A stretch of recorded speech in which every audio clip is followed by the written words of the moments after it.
Welcome to the Seat Unique Stadium for what should be an absolute cracker here. Bristol under the lights, good atmosphere, almost a full house as well. It's going to be a really good one, Ian Randall, isn't it? Gloucestershire beat Glamorgan? It should be. Glamorgan have a decent record here, though. They've won 4 of the last 5. Gloucestershire looking to recover from that defeat at Kent. This is Glamorgan's first game. Let's go back to the middle for news of the teams and the toss. Here's Rob Scanlon.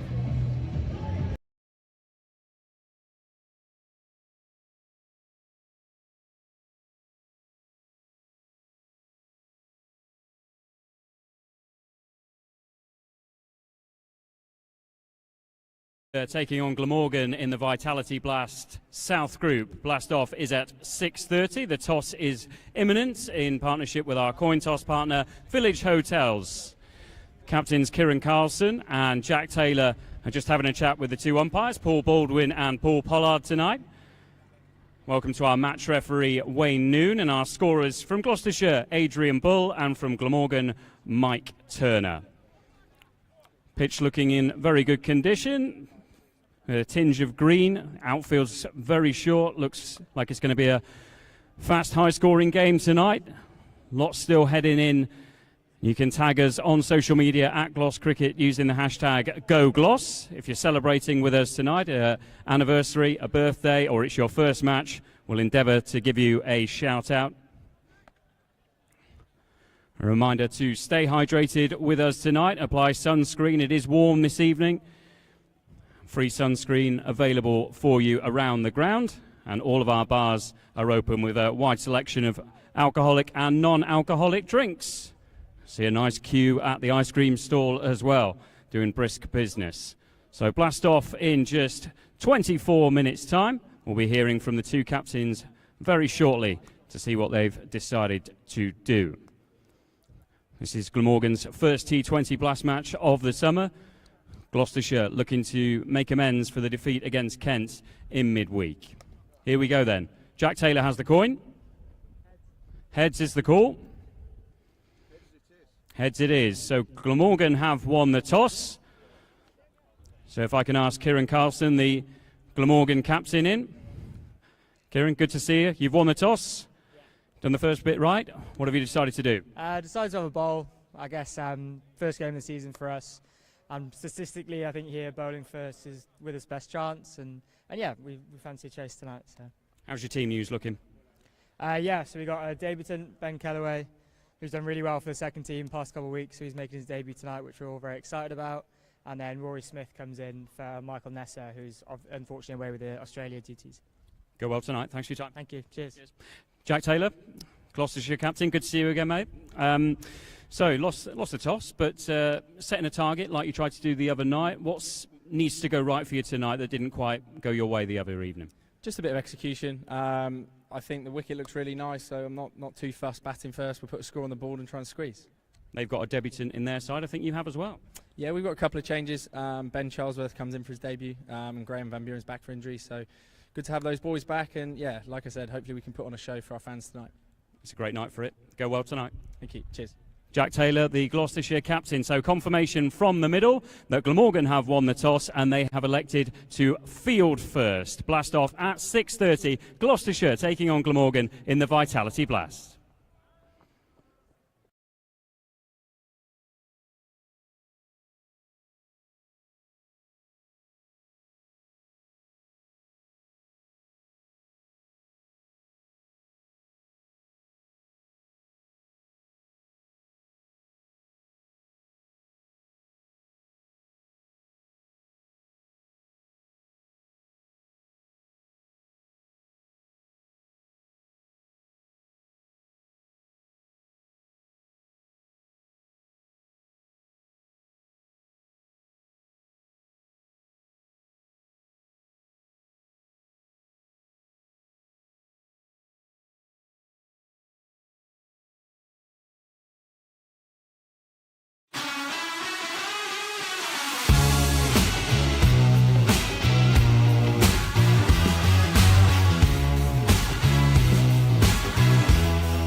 terrific catch.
Is he ready? Very well done, and he's done superbly. And it's a big shot straight away from Phillips. There we go, he might have just turned his bat on.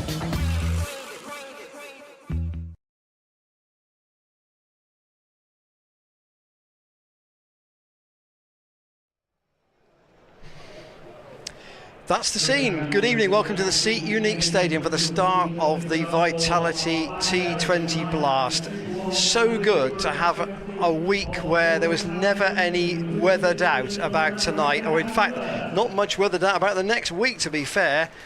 So the tournament, once it gets going, as it has done gradually through this week, should have some full contests. For Glamorgan, it's their first game. For Gloucestershire, Dan Whiting, good evening, it's their first home game. Good evening, Ian, and Noswaith to all those joining us from over the other side of the Severn Bridge.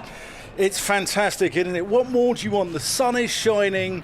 Home game here in Bristol. We're going to get the sunset tonight over in the west. It's a bank holiday weekend, Ian Randall. What more do you want? The traffic's been terrible. It's been awful, but we're here now. We're here now, so let's not worry about that. Let's concentrate on the cricket. And we've got Alfred the Gorilla out there as well. He's leading the mascots. And the Gloucestershire mascot, Alfred the Gorilla. There is a guard of honour for the teams. They will come out. Paul Pollard and Paul Baldwin are our umpires tonight. And the important news, as you will have heard if you were with us just about 10 minutes ago from Rob and the team in the middle, is that Glamorgan won the toss and decided to field. Let me give you the Glamorgan side. This is their first selection of the season. Sound North East, Eddie Byram, Colin Ingram, Kieran Carlson, their captain. He's deputising for David Lloyd, who's injured. Chris Cook, Ben Kellaway, young 19-year-old out of the academy. He will bat at 6. Dan Douthwaite, Prem Sisodia, Tim van der Hoesten, Rodri Smith and Jamie McElroy. Van der Hoesten, 29 wickets in the championship already this season, but tonight, of course, it's a different setup because it's 20 overs a side and only 4 overs for each of the bowlers. Dan will give you the Gloucestershire side. Obviously, they played down at Canterbury on Wednesday. One of the two of them not well in the build-up, may have impacted on the performance a bit, and tonight Dale Benkenstein and the rest of the coaching panel, Steve Snell and Captain Jack Taylor, have made a couple of changes. Yeah, they have. So Jack Taylor's going to lead the side. Chris Dent, fresh off the back of that sparkling 50 down in Canterbury, He'll probably open up with Grant Rolofson, Miles Hammond, Graham Van Buren, then Ben Charlesworth, Ollie Price, Zafika Hart, Tom Smith, David Payne and Matt Taylor, which means there's no place in the side for James Bracey, which has raised an eyebrow or two. Yes, so Rolofson presumably will keep wicket because he very much can, but equally, given his background in this form of cricket where his average is 33, it's well above anybody else in the Gloucestershire side. His first task tonight will be to get some runs and to give Gloucestershire a decent total to defend. The pitch is quite a way towards the Kennington Avenue side of the ground, and that means that there's quite a short boundary down to the Jack Russell family stand down in front of the apartments at the Ashley Down Road end. Yeah, Tim van der Hoogten's going to start us off from the Ashley Down Road end, and he's going to be bowling to Grant Rolofson.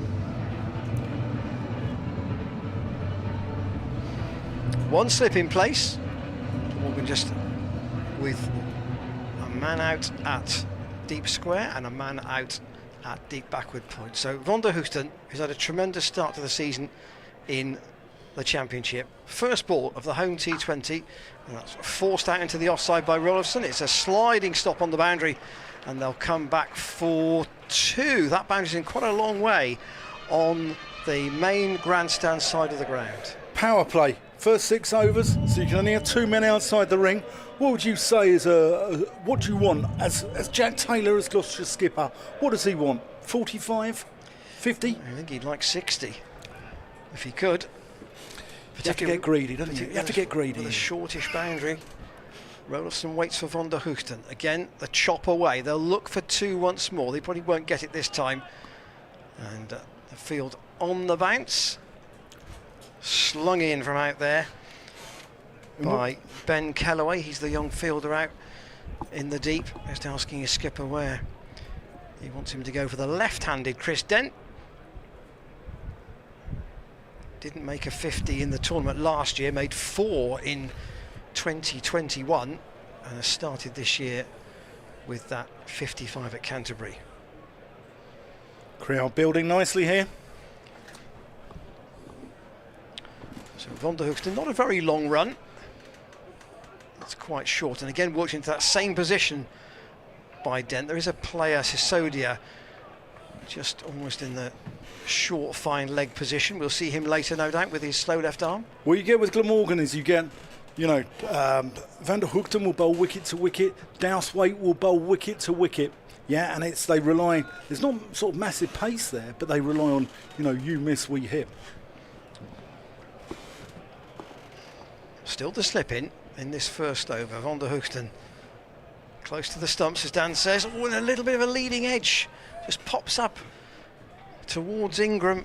He doesn't reach it for the catch, but that's the thing that I think one or two supporters on the way into the ground tonight felt at Canterbury, particularly at the start of the tournament. You want to see how some of these new pitches play, and the only way to do that is to field first if you can. Yeah, just rolled his fingers across that leg cutter, squared Rolofson up a little bit.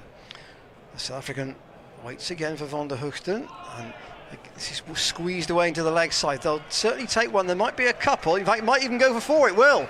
Down in front of the scoreboard, there was a long chase around in front of the marquee just to the left of the club office, that deep backward square, but Rolofson timed that well enough, and it just beat the fielder to the rope. Gloucestershire 8 without loss still in this first over. Van der Hoogten hasn't done much wrong in this first over, truthfully. Rolofson again, and again that's a stanza, just wicket to wicket, and that's not a bad first over. That boundary just worked away on the leg side, but apart from that was pretty tidy, and I suspect we're going to see the bald-headed figure of Jamie McElroy opening from the pavilion end. Yeah, we are left arm over. Great to see Marker Lane back here, isn't it, Ian?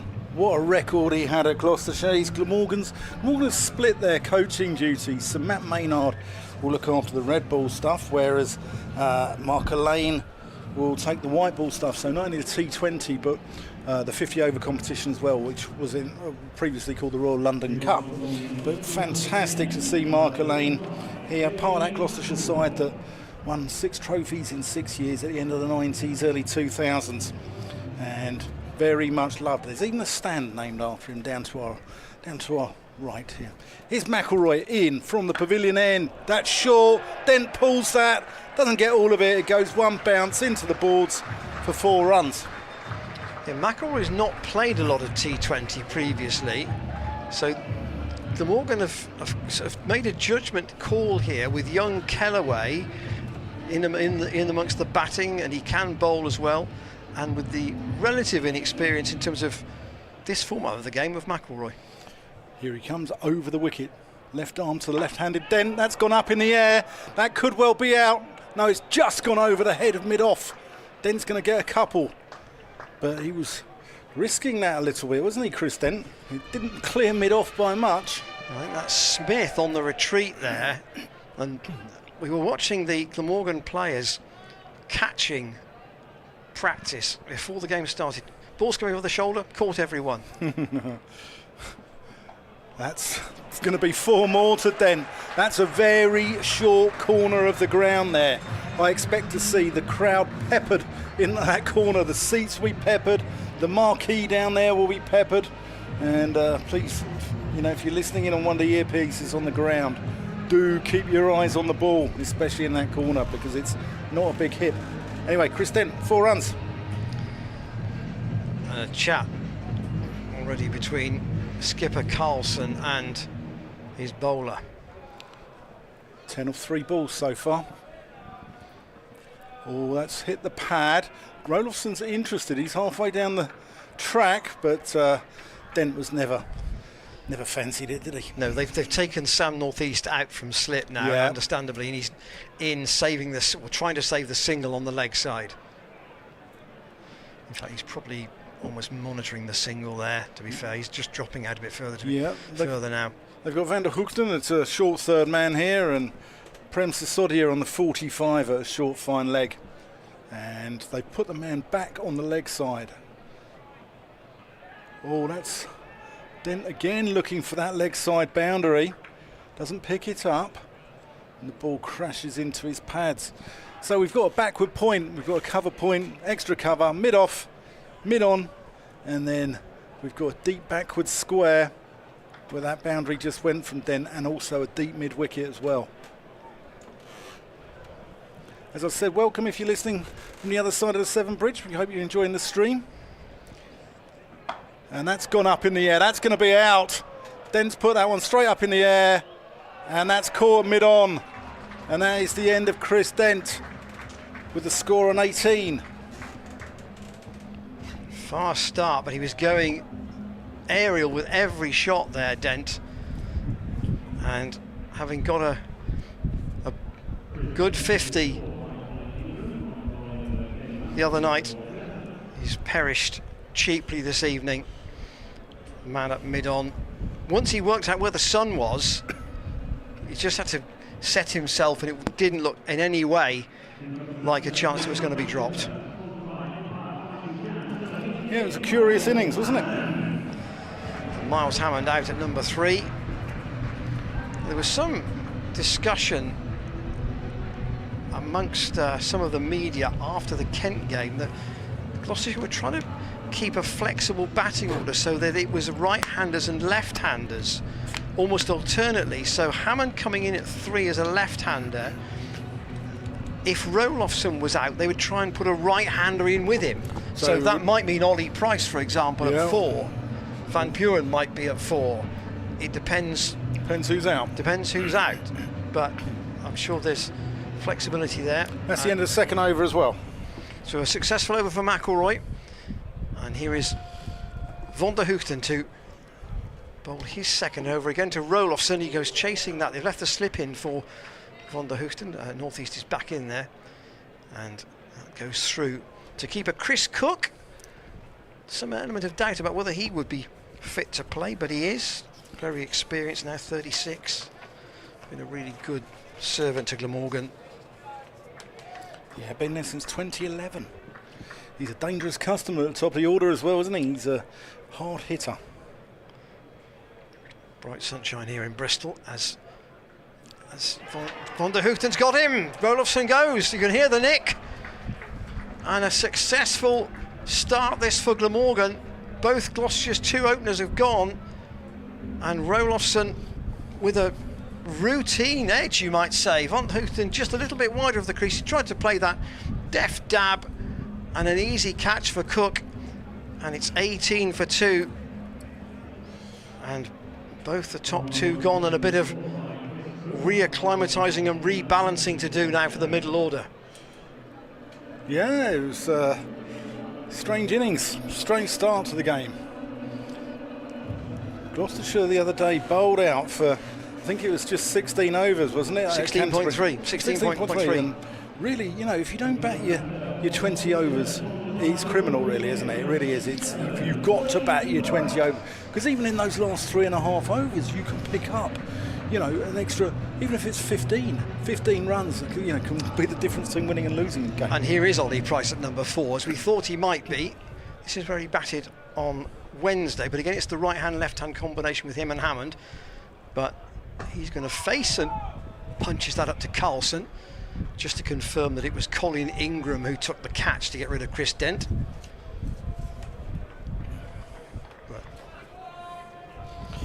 Yeah, Glamorgan finished 6th in the South Group last year. A bit of a miserable campaign. I expected better of them. I mean, they won the Royal London One Day Cup the year before. They're a good white ball side.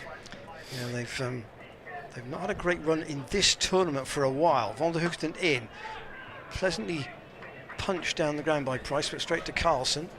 Yeah, they haven't been in the quarter-finals, if that's kind of the benchmark, getting out of the group stages since 2017. So it's been a while. I take the fact that they've, they won the Royal London, and in fact they've never reached a T20 final. I don't know whether, I think Derbyshire now have. They might be the only county that hasn't.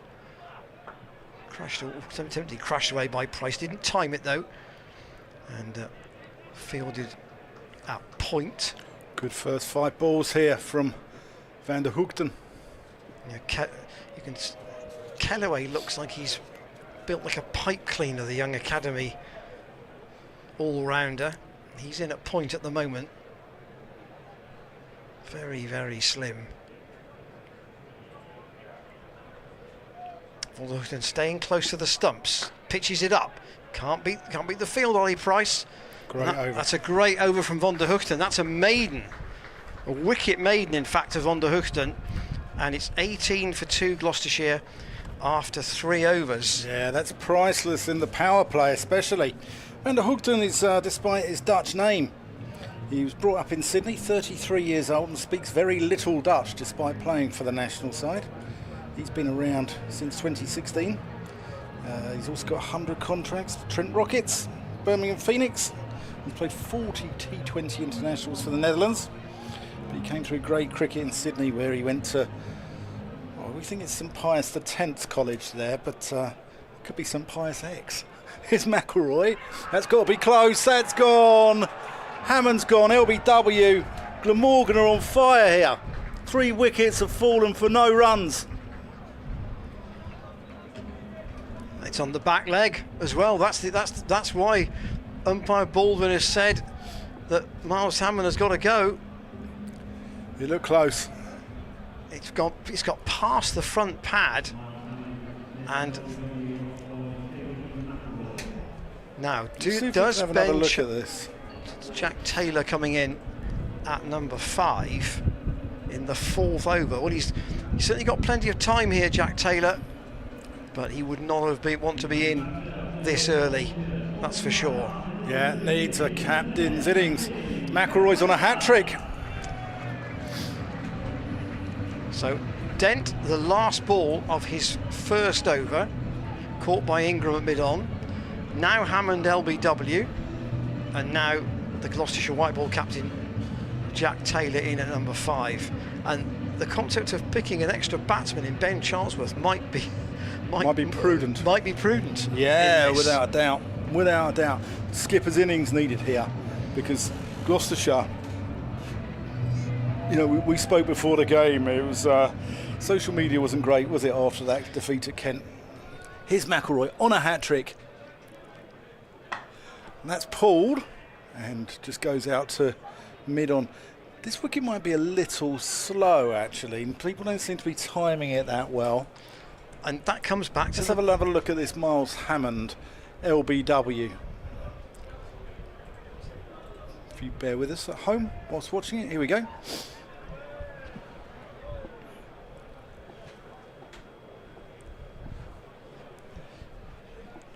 McElroy into Taylor, who plays that out to cover. Glamorgan got that extra spring in their step now, haven't they? Those 3 early wickets have really buoyed them.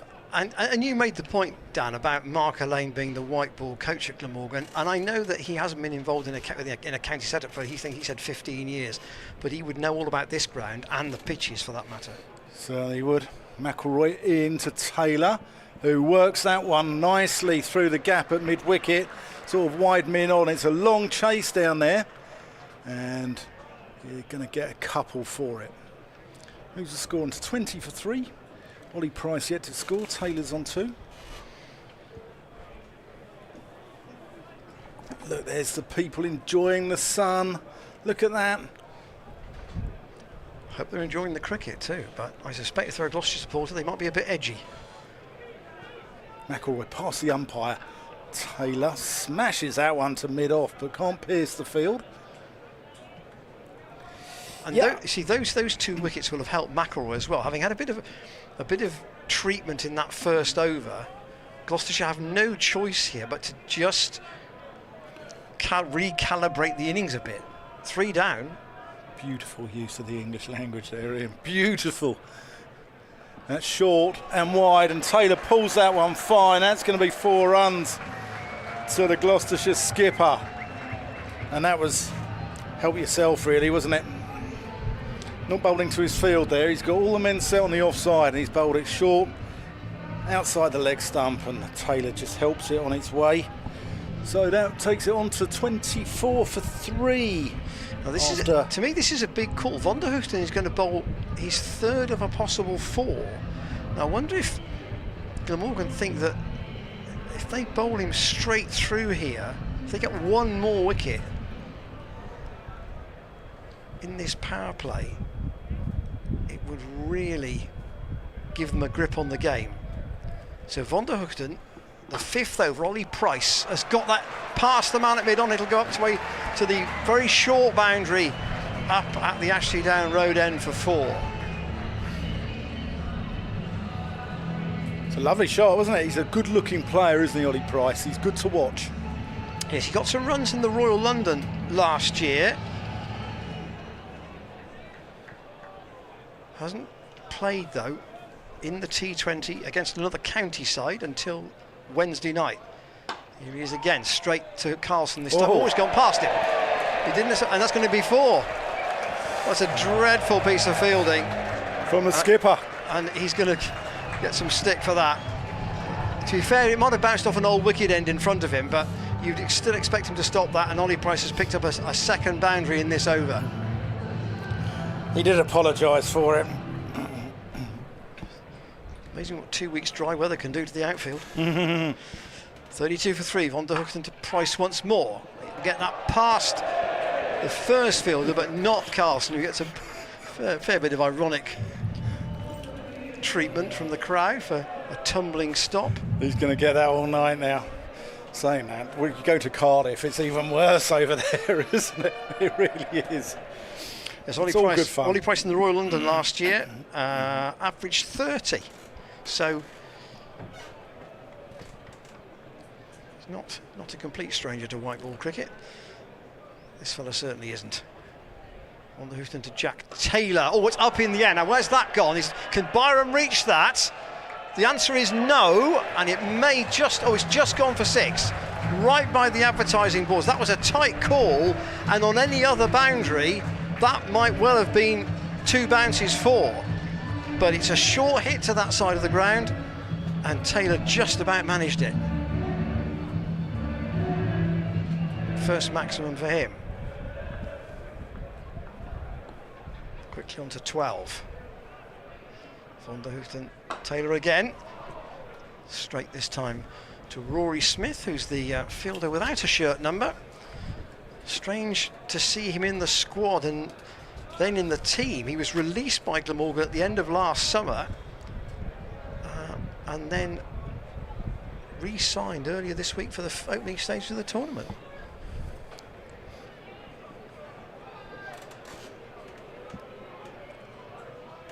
Van der Hoofden again to Jack Taylor, staying over the wicket. Nothing doing there.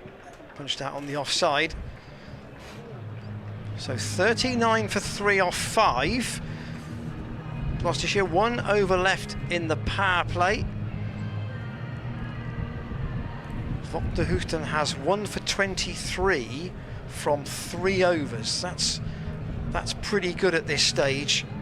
And I wonder whether they'll leave 1 over back for him now and try and get Sisodia into the attack with his slow left arm spin. You'd have to think, with 2 right-handers in, he's got to bowl, Dan, from the pavilion end with the long boundary on the leg side. Yeah, you'd think so. You'd think so, but somebody else is coming into the attack without a name on the back of the show. It's Rory Smith. That's a lovely shot by Price. That could well run away down there. It's really far. Brilliant bit of work. What a fantastic bit of fielding there. That's McElroy out there with a long chase, but a left arm throw. You can understand why they've managed to get back for 3. It's a long boundary out that way. He's a fit lad. He looks quite old, McElroy, for somebody who's, what, 27, 28? 28. Looks like he's had a tough paper round, perhaps. Yeah, but 28. He's last over of the power play. belied his years there. Rory Smith.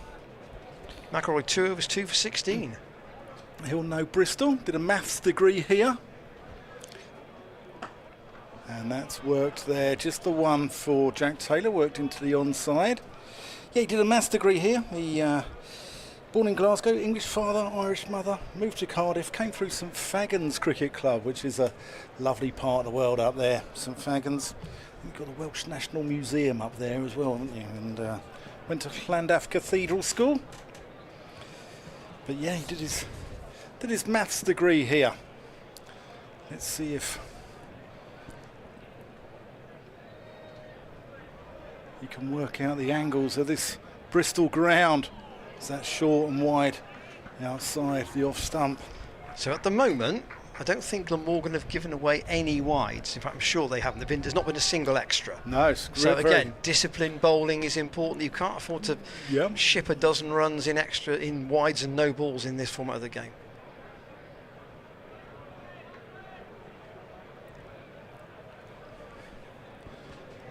Smith past the umpire and just doesn't really time that, but he's going to get 1. Just dribbles out into the offside. So Price and Jack Taylor both into the teens. Somebody, from a Gloucestershire point of view, has got to convert a start into a 60 or a 70 here, and then others bat round them, or perhaps these two can both do it.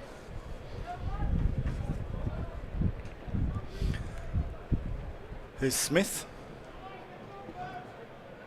Short and wide, and Ollie Price gets him down to that short boundary down there, and will pick up 2 more. It's like a slower ball bouncer there, wasn't it? Yes, and this is obviously a fresh pitch tonight, but it is quite a long way across towards the Kennington Avenue side of the ground.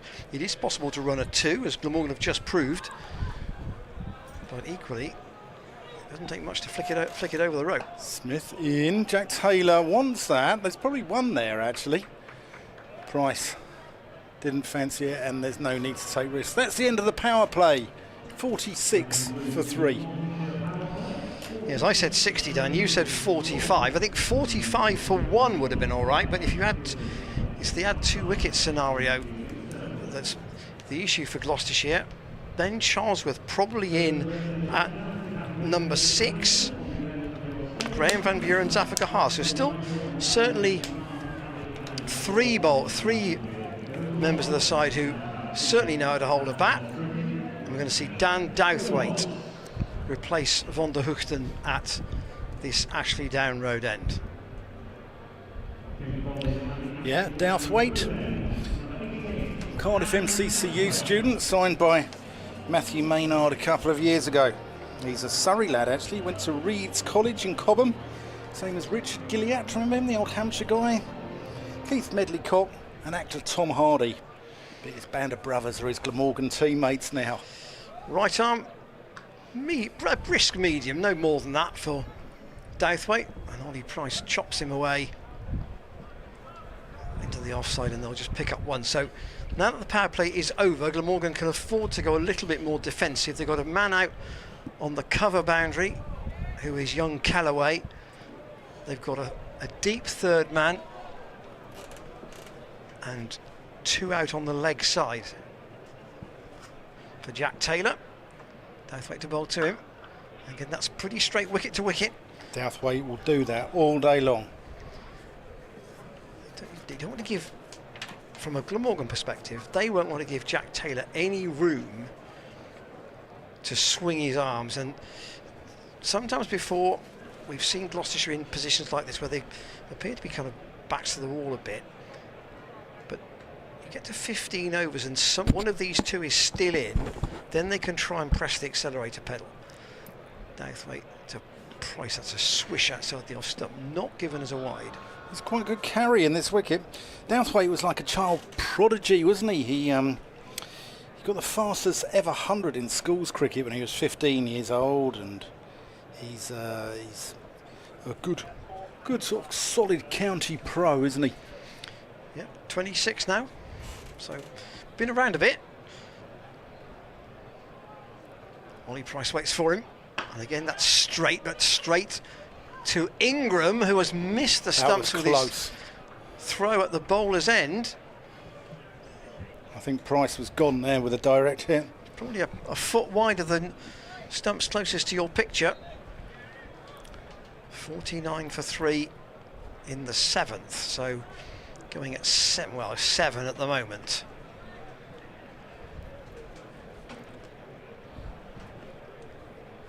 Douthwaite back at the end of his run, a little skip as he starts to run in. Jack Taylor waits for him. Oh, and that's gone skied in the air. This ought to be caught at point and is safely taken.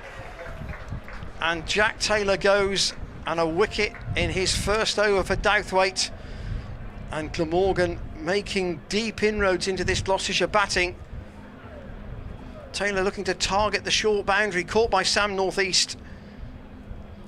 And 49 for 4 is leaving a lot for the middle order to do here.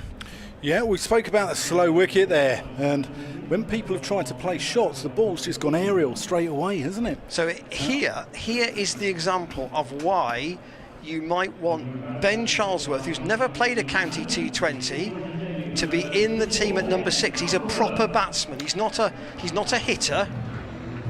So can he manoeuvre the ball round in this situation to keep the scoreboard ticking along, that maybe somebody else can put back to ball swiftly at the other end? Yeah, batted very well for his 71 last week against Durham, and I thought he batted very well. He got 87 at Derby, didn't he? And I thought he looked...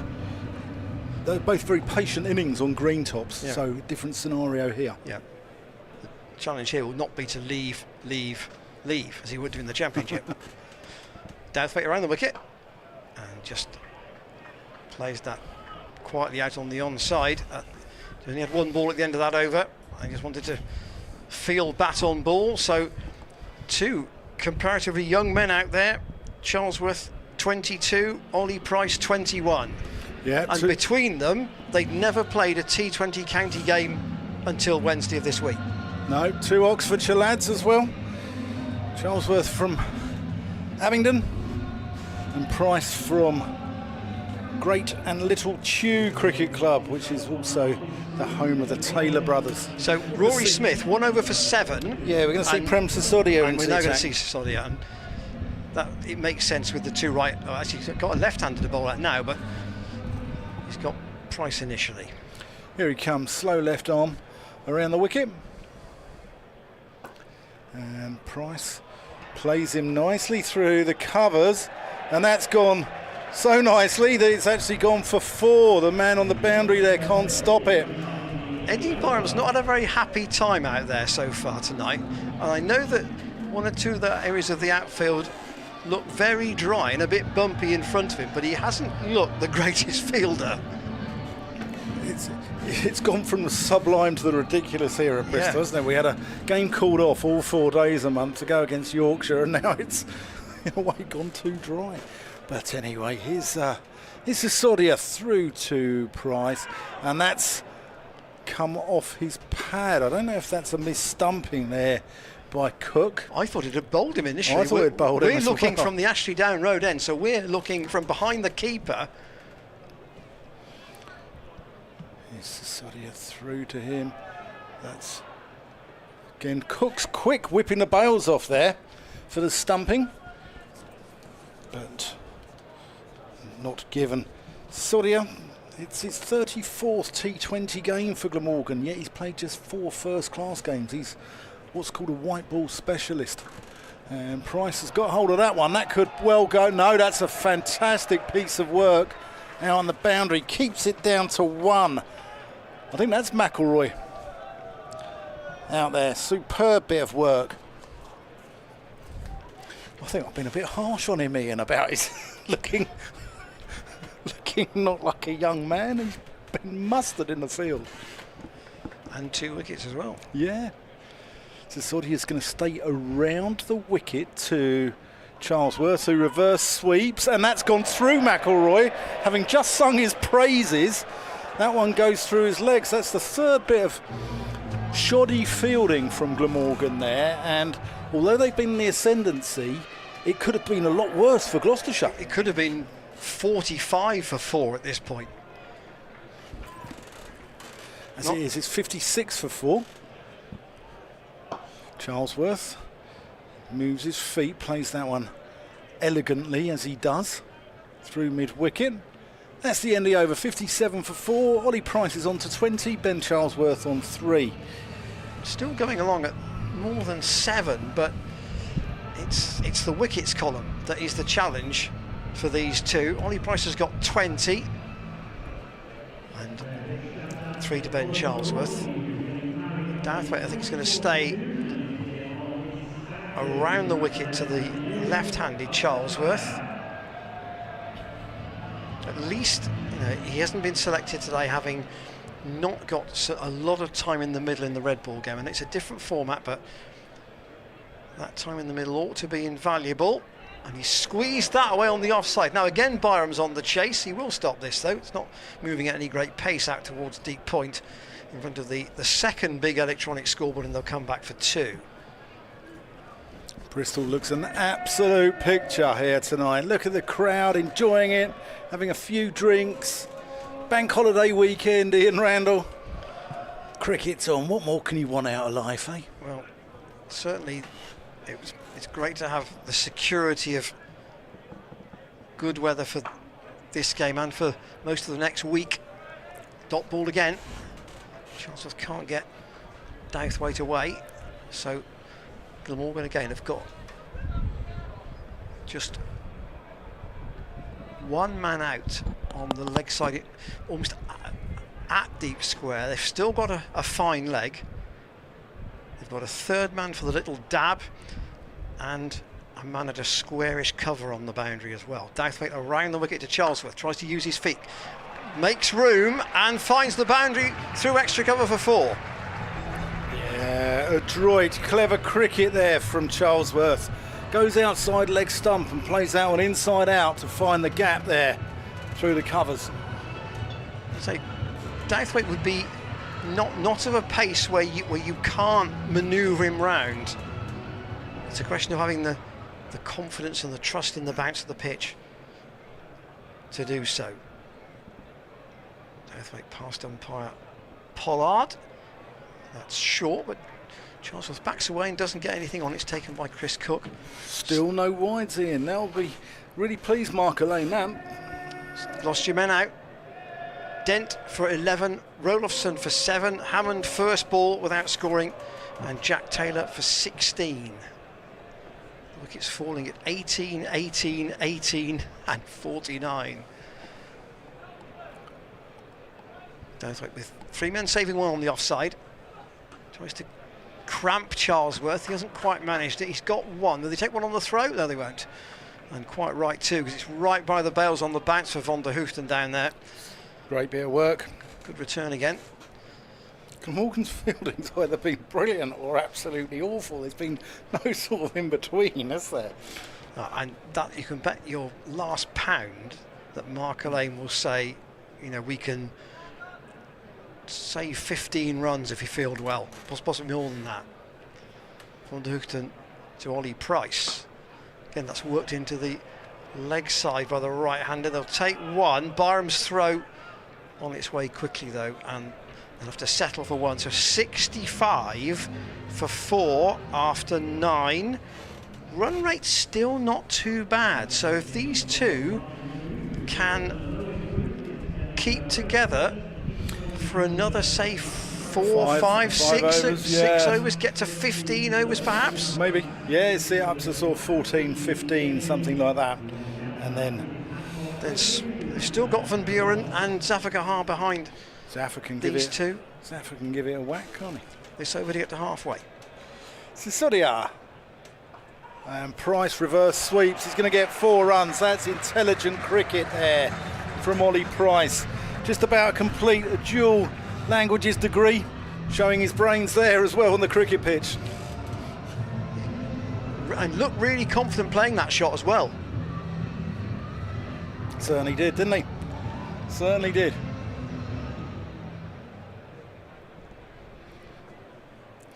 Sisodia around the wicket. Price has got that one. A conventional sweep this time. Goes out to McElroy at deep backward square. Dan, that confidence was despite Cook having a couple of attempted stumpings in the last over. Yeah. Charlesworth pushes that. That could be really clever there. No, they're not going to get 2. You can see what Charlesworth is trying to do there with weight of shot and trying to get it just into that gap. It's a low risk shot, and if you can get 2 out of it, it's again good cricket. These two might be youngsters, but they've got a good head on their shoulders, both of them. Quicker ball there from Sisodia. Price doesn't get hold of that at all. I think it was a chalk end of the bat there. Callaway was the fielder on the deep mid-wicket boundary, and he stays out there now. Deep cover for Charlesworth. Sisodia around the wicket. Charlesworth punches him. There's going to be a chase there for Callaway. There's going to be at least 2 here. Price is quick and he gets back. And again, that's good cricket. That's 74 for 4 with 1 ball left to the halfway mark of the innings. What do you think Gloucestershire are looking at here? About 170, 180, do you think? So they want 100 off the last 10. Charlesworth goes dancing down the pitch. He's got that into the gap. Price doesn't come back for the second. And it's just a single. 75 for 4 at the halfway mark. I think 100 off the second block of 10 is not an unreasonable goal, if that's the right word. 175 would give them something to bowl at. Certainly would. But they don't have an awful lot of cover in the batting order with 4 wickets down. Got to be a little bit careful that they don't go perhaps too hard too soon here, these two. I agree. I think it's one of those pitches when you're in, you just, you've got to judge the pace of the wicket. Might see a lot of scampered 2s in this next 5 overs. Rory Smith back into the attack. Charlesworth is going to scamper 1 off his first ball. It's changed ends. He got 1 over from the pavilion end of the ground. Dowthwaite 2 overs, 1 for 11. And Kieran Carlson deputising for David Lloyd for Glamorgan. The normal skipper in this format is injured. And Smith wanted to begin his run up. Ollie Price wasn't ready. Now he is. Tries to work that away on the offside. He's got it square. He hasn't quite timed it. Again, it'll be a chase for Kellaway, and they'll come back for a comfortable 2. There are a lot of 2s out towards that grandstand side of the ground. Out towards the mound stand, yeah. Yeah, definitely. Definitely. Don't overhit it. Don't necessarily go aerial. Just try and pick the gap and force the fielder to do the running, accepting that the batsman will have to do plenty themselves. 78 for 4 in the 11th. 29 these two have put on. And outside the off temp, that was a swish by Ollie Price. See the Price better than a run of ball here. 29 off 23. Charlesworth at least has got some semblance of a start. He's felt bat on ball. Price waits for Rory Smith, and that was quite a slow delivery. It's gone up to Carlson again to deceive them a little bit with the pace there, not trying to bang it in. Yeah, well Mike, bowled. was it an off cutter or almost an off break? It was an off cutter. Yeah, it's well bowled. I think what he does as well, he holds the ball back in his hands. The arm comes through at the same speed, but the ball's just a little bit deeper into his hand on release point, which makes it come out a hell of a lot slower. And that foxed Ollie Price a little bit, but he got a single. So, from a Gloucestershire point of view, all's well that ends well, Ian. So there's a problem here. It looks like Ollie Price has got a bother of some. He's got a bat problem. Someone have to bring him out of it. Yes, there clearly is an issue there with Price's bat. He didn't like the way that sounded. Maybe he's got a split on the toe or something. Yeah, Cook's going to call for a helmet as well, so I think he's going to come up to the stumps, which pins a batter back into his crease. It brings LBW into the equation. It brings obviously a stumping into the equation as well, and it's just, I think it's good practice, as they say in HR speak in T20 cricket. 2 balls left of the 11th. Best practice. Gloucestershire 18 for no wicket off 11 balls. That became 18 for 3 in the 4th over. Dent, Rolofson and Hammond all out in quick succession. Then a stand of 31 between Jack Taylor and Ollie Price. Jack Taylor out then for 16. And then these two have added 30 themselves. Charlesworth waits. That was again a slower ball bouncer from round the wicket from Smith. Charlesworth didn't read it, and it went through on the bounce to Chris Cook. So Glamorgan have used 5 bowlers so far. Might be the only 5 they'll need, actually. Kellaway might bowl, but it's his debut, so they might want to keep to the 5 more experienced ones. Smith staying around the wicket to Charlesworth, and it's hit it into the ground, and the bowler's fielded it off his own bowling. So 2 dots to finish the over. 79 for 4 off 11. Only 4 off that over from Smith, so that was a good over for Glamorgan. And Sisodia. In fact, here is Kellaway. So the young man is going to get a bowl. He bowls, well, I was told he bowls right arm medium pace, but it doesn't look as though he's going to here unless Cook is so confident that he can stand up quite happily to him. Yeah, they're missing Andrew Salter out this side. He's been a mainstay of their side in recent years. So looks like some off breaks from Kellaway. Salter played in 9 games last year, so Price just nudges that one back to him. That's a dot ball. Yeah, Salter went at just 8 and over, which is pretty reasonable in T20 cricket. Price has got that one round the corner. Charlesworth calls him through for a single. Moves the score onto 80. I suppose at least with an off-break bowler, you've got to know what you're getting. It's not like facing young Archie Lenham at Sussex, who nobody really knew what they were going to get with the leg spinner when he came on the scene. Kellaway's going around the wicket now.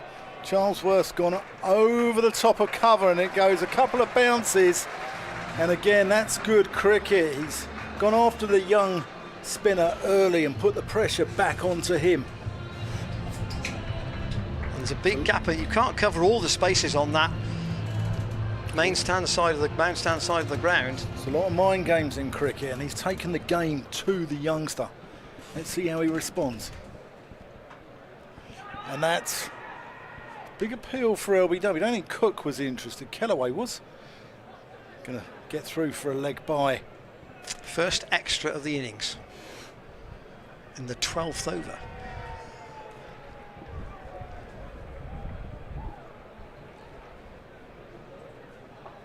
That's reversed round the corner. Sisodia's there. They're just going to get a single. 7 off the over so far. Even 1 over just gives Glamorgan a bit more variety. That's gone over the top as well. It's going to go just one bounce out to McElroy. Now, I think you could argue Charlesworth meant to play that into that big space between effectively the fielders on the ring and the men out. Didn't sound as if he timed it very well, but he might argue, well, I meant to just loft it into that gap. 87 for 4 off 12. I'm not sure this is, the 190-200 wicket you see in Bristol. Kellaway, he's educated at Clifton College as well, so he'll know Bristol pretty well. Born in Newport, and he plays his club cricket at Chepstow CC. I'm sure there's a few of the chaps of Chepstow listening in and backing their lad here tonight.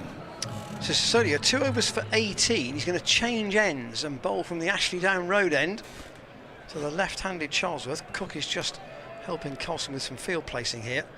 He's around the wicket, and Charlesworth goes aerial. Is there a man on the rope? There is, but it'll go over his head and go for 6. It's the shortest boundary on the ground, and Charlesworth, even though he didn't really time that, has picked up a maximum for him. Yeah, Charlie, just pure timing there, wasn't it?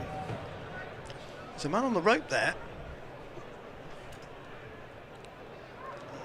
Then off the cue end of the bat to pinch a single. McElroy was right on the rope for that 6, but he couldn't reach it, even though I say it didn't appear as if he really timed it that well. Yeah, McElroy's long off to Charlesworth, but long on now to Price, and Douthwaite's here at long off.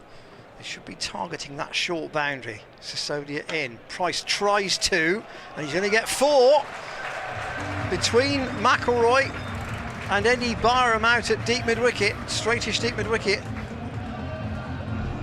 Not sure that's the right end for Sisodia to be bowling from, to be honest, but no, I'm not either. That's Carlson's call. 98 for 4. Price goes down the ground. You only get 1. McElroy will throw it in underarm. Shows how short that boundary is. Yeah, it's a short corner. It cuts off there. You call it Klinger's corner down there, don't you? But you don't need to be Pythagoras to work out the angle down there. It's a lot shorter than elsewhere in the ground. 13th over. Sisodia into Charlesworth, who brings the 100 up with a little single worked onto the offside, onto the onside. So these two have put on 51 together. Yeah, intelligent cricket as well. It's been low risk, and they've rebuilt the innings, and for a 22-year-old and a 21-year-old to show this sort of maturity is really encouraging for Gloucestershire. Sisodia to Price. That's quite wide, and Price didn't really get to the pitch of that with his front foot. He swung the bat at it, but he didn't time it. And it's 100 for 4 after 13 overs. But critically, both these two have now got a little bit of a measure, perhaps, of the pace of the pitch. So could they get 70 off the last 7? It would give Gloucestershire a chance with that sort of score. Well, Ian, you've taught me many things in life, okay? And one of them is T20, score after 12 overs, double the score. And it was 87 for 4 at the end of 12 overs, yeah. Sorry. So we're looking at about 175, I think. Van der Hoogten. No, McElroy. McElroy's back, bowling to Charlesworth from the pavilion end. Charlesworth plays that one into the ground, and McElroy sticks out a big mitt. Yes, Sisodia's 3 overs now cost 31. That was at 13 off that last one. That was an expensive one. Here's McElroy springing across the turf. That one's out the back of the hand, and that one's down the ground, but only 1 to Charlesworth. Yeah, he's a lot fitter than he looks. He's a good fielder, isn't he, McElroy? Not as quick as his namesake Sammy was back in the day, but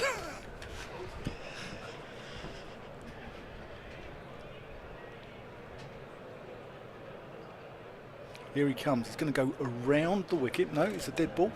He's going to go around the wicket to the right-handed Price. And that's just gone straight up in the air. That's going to be out. And that's the end of Ollie Price for a very well-made 37 off 31 balls. Gave the innings some impetus there. And at least he's got Gloucestershire into a position where they should have something to bowl at. Yeah, still they're not quite there yet in terms of a really competitive total. Graham Van Buren's coming out at number 6. And still Zafar Gahar. Sorry, Graham Van Buren at number 7, as you were. And Zafar Gahar at 8, and then the bowlers. So important now that the red ball skipper and his young opening batsman, there isn't, I don't see neither of these two, I would suggest, are big hitters of the ball, so they're going to have to work the ball well into the spaces here. I don't see an avalanche of sixes coming from these two. Might be totally wrong, but 101 for 5. The one thing they wouldn't want to do, Dan, is get bowled out for 140. They've got to try and make sure that these two stay in as long as they can. Here's McElroy. And Van Buren gets that around the corner, and he's going to get one, or is it a leg by? No, he's going to get one. Yeah, he's a fearsome cutter, Graham Van Buren. Skipper in red ball cricket. Jack Taylor, the skipper in white ball. So Von der Hoekson's got 1 over left. McElroy 1 over after this. That's out the back of the hand. That's a great stop there in the covers by the skipper Carlson. Probably saved his side 4 runs there. That's a really good bit of fielding. And they don't even take a single. I thought they might have taken a single, but really good work. Here's McElroy. And that's gone up in the air. He's going to find the gap again, Charlesworth. In fact, he's going to get 2 for it. Talk about weight of shot. It gets it right in the middle where you could get a 2 there. Inside out again, wasn't it? Inside out, yeah, inside out, but playing generally pretty straight. Only 4 off that over. So another good effort from McElroy. So he's got what? He's got taken 3 for 20, McElroy, in 3 overs. Von der Hoekson's got 1 left. Sisodia's got 1 left. Smith and Douthwaite could both bowl 2 if necessary. Kellaway we've seen for 1 over. That was really, I think, just to give Glamorgan a bit of flexibility in what's to come. But 6 to go. That's Kieran Carlson with the catch there, by the way. 170 would be really good from here. I think the target might be coming down a bit. That's Van Buren's area down there. Well, Charles has got 31 off 25. So he is the one who, if there is going to be any farming of the strike, he might want to take most of it. Certainly to Douthwaite. Will he attack this straight boundary? Ingram is back at long on. Douthwaite around the wicket. It's pitched up, but it's on the bounce to Ingram, and it'll only be a single. He always timed that too well, actually, although it's pretty hard to run 2 up to this boundary at the Ashley Down Road end, where we're commentating from tonight, because it is quite short. Be really scampering to run 2 up here. It's got to go much squarer, really. So Van Buren waits for Dan Douthwaite, right him over the wicket.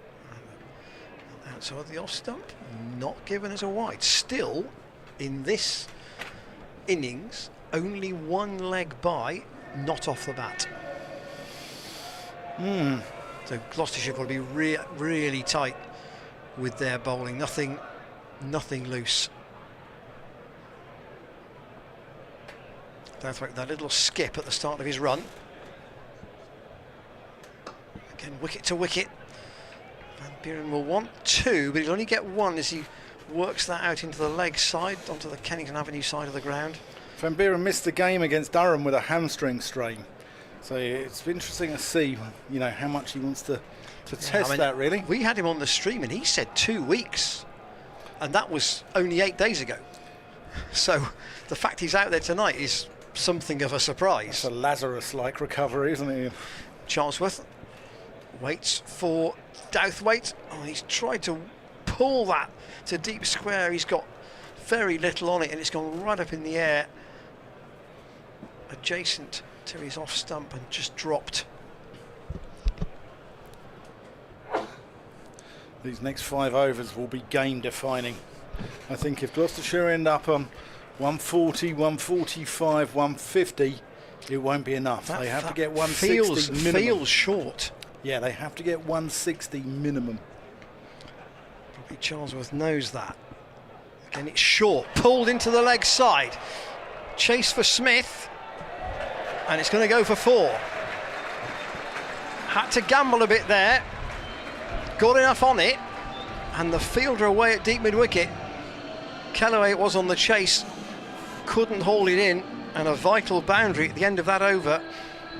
Gloucestershire 111 for 5 off 15, 7 off that over, and that boundary was invaluable. Charlesworth 36 now, and he and Ollie Price have been the glue for the middle order of this innings, but still it hasn't amounted to an awful lot. 111 for 5 with 5 overs to go. No, Glamorgan won't mind 7s, 6s, 7s, 8s off these overs. What I don't want is a 15. Rory Smith is back. Here he comes into the attack. Van Buren cuts him fiercely into the offside. That only finds the man out on the fence. Charlesworth wanted a second. Van Buren, I think they saw the half joggle from Byram and thought there might be a chance of a second run, but what they don't want is to lose another wicket here. These two have got to bat as much of these last 5 overs as they can. yeah, although I don't know, I wouldn't mind seeing Zafar Gahar in there because he can give it some welly, as they say in the trade. Smith around the wicket. Oh, and Charlesworth tries to double guess him. Smith triple guesses him, and it's all. He was trying to run that very, very fine between the keeper and short third man. Van der Hoogten would have had no chance if he'd have really run that fine along the ground, but Got to hit it first, haven't you? Bluff and double bluff, as you say. Smith around the wickets, Charlesworth, who nails that one through the offside. Brilliant bit of work there, again by Carlson at extra cover. I think that's that fielding, misfield where it went through his legs for 4 was a blip, because I think he's genuinely a fantastic fielder. They get 1. Smith to Van Buren, who's got something on that, goes around the corner. Van Buren could have been in trouble there if that was a direct hit there from Van der Hoogten. More field changes with the right and left handers in. Yeah, Gloucestershire need a boundary here. 4.2 overs left.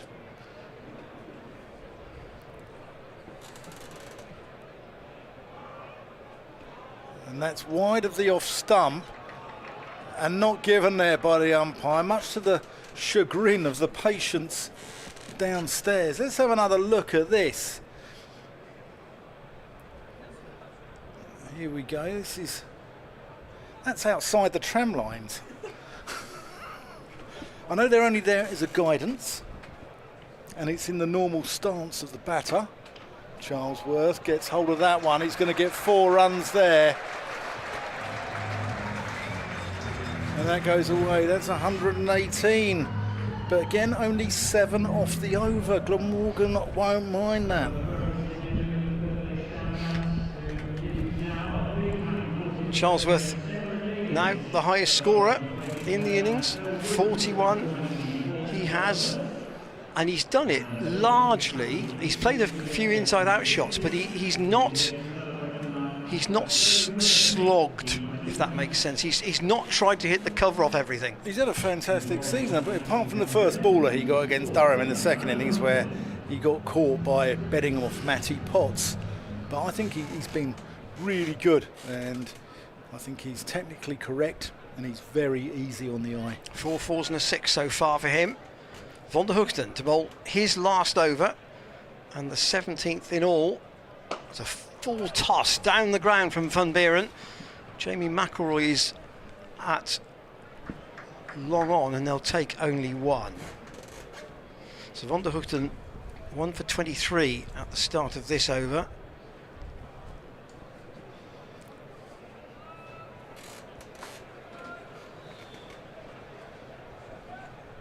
So none of the bowlers have yet bowled out. He will be the first to do so.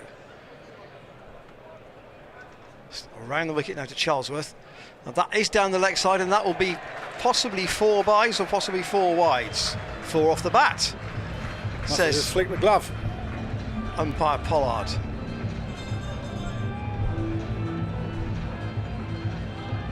Charlesworth.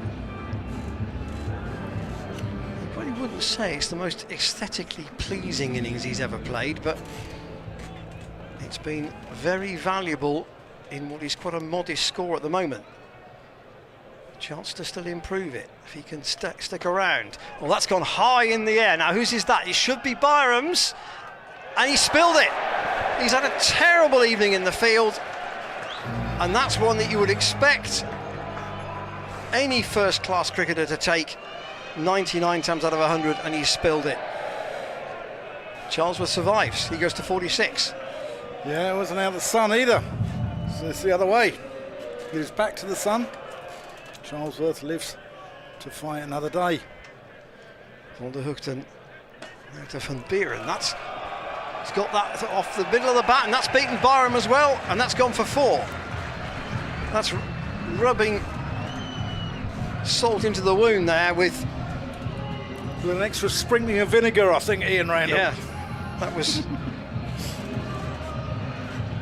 rough on Van der Hoogten, to say the least.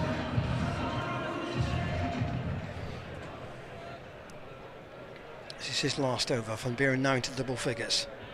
Staying around the wicket to the right-hander. Full toss again, and he's pulled that for 6. That's the short boundary on that side, and it's gone away over mid-wicket into the marquee on that side of the ground for 6, and this is the big over that Gloucestershire needed. Yeah, it's 16 off 5 balls so far. Van der Hoogten was 1 for 23 before this. He's had his figures ruined. And there's 10 runs there that may not have happened but for the catch.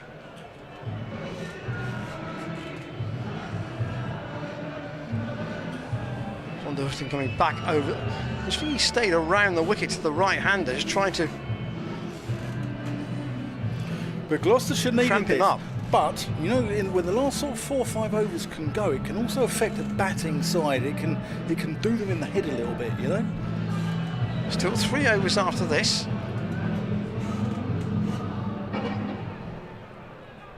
.170 might still be on. Still a big effort to get there. Van Beeren waits for Van der Hoogten. Again, almost a Yorker length ball. And yeah, it's a much better length. He's bowled a couple of full bungers, hasn't he?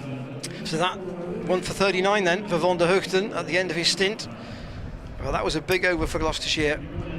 16 off it. Most expensive over of the innings. Included a maiden in there as well, didn't it? It did for Van der Hoogten, yes. 4 overs, 1 for 39. So McElroy looks like he's going to come back. Let's see, 3 for 20. 3 for 20 at the moment. Yeah, he's bowled very well. And I wonder whether Sisodia might bowl the last over from the pavilion end, which would leave probably either Douthwaite or Smith to complete from this Ashley Denroad end. But first of all, Charlesworth's got to work out how he's going to attack this. 134 for 5 from a Gloucestershire point of view. Good that he's still there. He's got 46 to his name. McElroy in past the umpire. And Charlesworth collars him through mid-wicket. Just one there. Byram getting a bit of the bird from the locals down there. Now you made the point, Dan, about Graham Van Buren being a good puller and cutter. So the principle here for McElroy surely is pitch the ball up. Yeah, I think Van Buren's probably eyeing up that short third man boundary as well. It's well bowled. That's well bowled. Yorker into the block hole, exactly where you want it. And McElroy's quick across the turf and fields off his own bowling to keep the host down to just a single. 136 for 5. They're getting close to that area where you say, well, it's not without a chance. Still need more though. McElroy out the back of the hand. Charlesworth's got hold of that. And it's just one down to the man there. I lost that there in the sun. 15 balls to go. The sun's still warm, isn't it? So 15 singles from here would leave Gloucestershire at 153. Glamorgan would take that. McElroy into Van Buren, who might get 4 runs here. He might have found the gap perfectly. Oh, absolutely superb work down there. He's going to save a run. They're going to come through for a third. But Young Kellaway, that was. Wonderful work on the boundary there from Kellaway. He'll be thinking about that, crossing back across the Severn Bridge back to Chepstow tonight, won't he? Charlesworth 48 off 35. Quite a way to announce your T20 debut.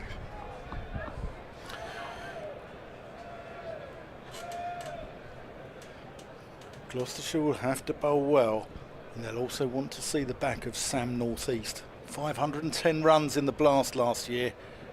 That's well bowled by McElroy. Yorker outside off stump there. Charlesworth can't lay a bat on it. Well, he's been, in numbers terms, he's been the pick of the bowlers, without question.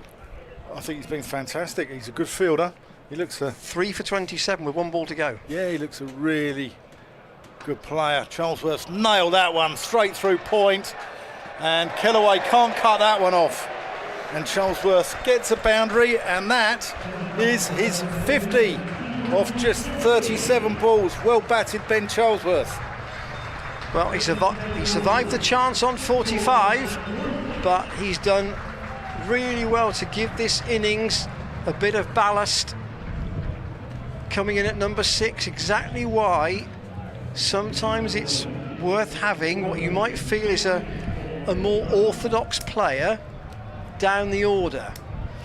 Yeah. I think, it doesn't matter if it's red ball or white ball, all these funky shots they've got these days. If you're a good player, you're a good player. 6 fours and a 6 in that 52.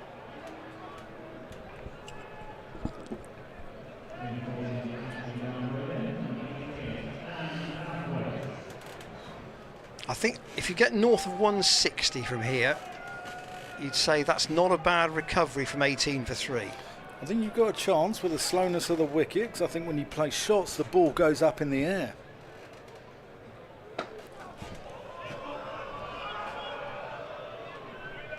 Just the single. This is Douthwaite to bowl out from the Ashley Down Road end. 3 overs, 1 for 18 at the start of this.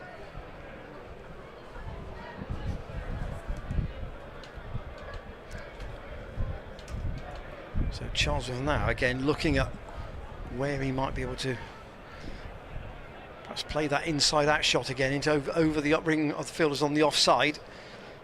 Glamorgan have got 4 saving 1.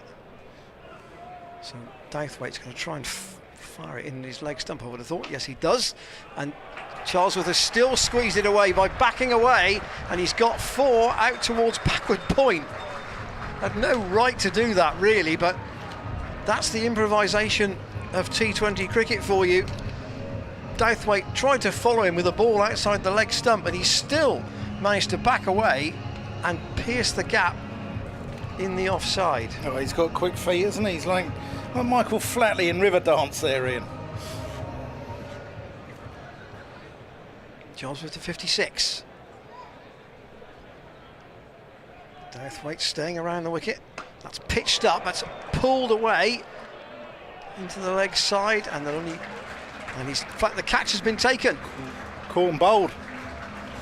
Caught and bowled. He's straight up in the air. Lost the thread of that. I thought it was going to drop safe, but in the end, It's just gone straight up in the air, caught and bowled. Douthwaite coming through, and a comfortable take for Douthwaite. Charlesworth out for 56, but in terms of giving Gloucestershire a chance in this game, he's definitely done that, and he may have also given the selectorial panel something to think about going forward as well. 149 for 6 in the 19th. Yeah, 48 those two put on. But Ben Charlesworth, really good innings there. Came in a precarious situation, 49 for 4. And first with Ollie Price, helped to rebuild the innings, and then with Graham van Buren. And he'll get a warm round of applause going off the pitch from this Bristol crowd basking in the evening sunshine. So the last 2 wickets have added exactly 100, which they needed to. Zafar then in to face Douthwaite. He bowls him a bouncer, and that's one for the over, says Paul Pollard. The umpires have not given a single wide in this inning, so let's Graham van Buren just having a little chat with him there. I don't know what he said, obviously, but all you can ask is that they are fair in both situations. Penultimate over. Zafar waits again for Douthwaite. And he's launched that high in the air. Now young Kellaway's underneath that, and he's taken the catch. Well taken.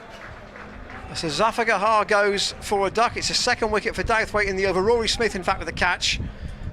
Out in the deep there on the man stand side of the ground. It's a pretty clean hit from Zafar Gahar, but Smith takes a good catch, and it's 149 now for 8. 7 for 7. So Matt Taylor in at number 9. He was in at 8 at Kent. It just felt as if that batting lineup didn't really have the extra batter that it kind of needed on that night. So Matt Taylor in it, probably a more representative position. Yeah, Tom Smith can chip in with a few. David Payne, he can chip in. You know, he's been around the world. He's played in the Big Bash. Won the Big Bash, didn't he, this year? So Douthwaite with 2 wickets in this over comes in and bowls, and that's a good catch. That's a very good catch. That's a really good catch. Taken by Billy Root, who's on the field as a sub. I'm not sure who's gone off, but Matt Taylor is heading back to the pavilion, and Douthwaite's had a great last over here. He's taken 3 wickets, and Gloucestershire now 149 for it. I'm not sure who Billy Root was on the field for, but it's a smart catch from him at mid-off, and Douthwaite has finished with 4 for 23. Yeah, they started the over here at 144 for 5. They finished it on 149 for 8.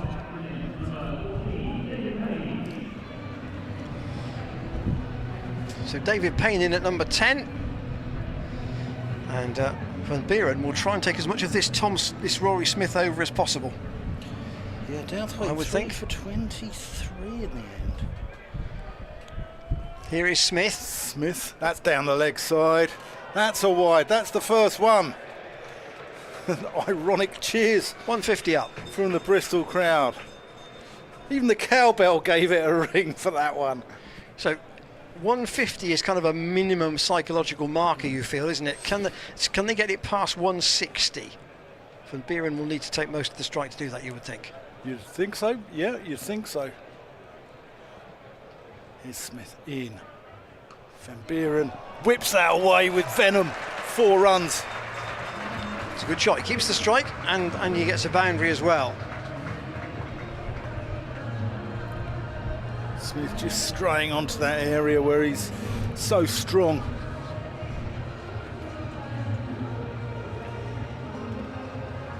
Lovely guy, Graham.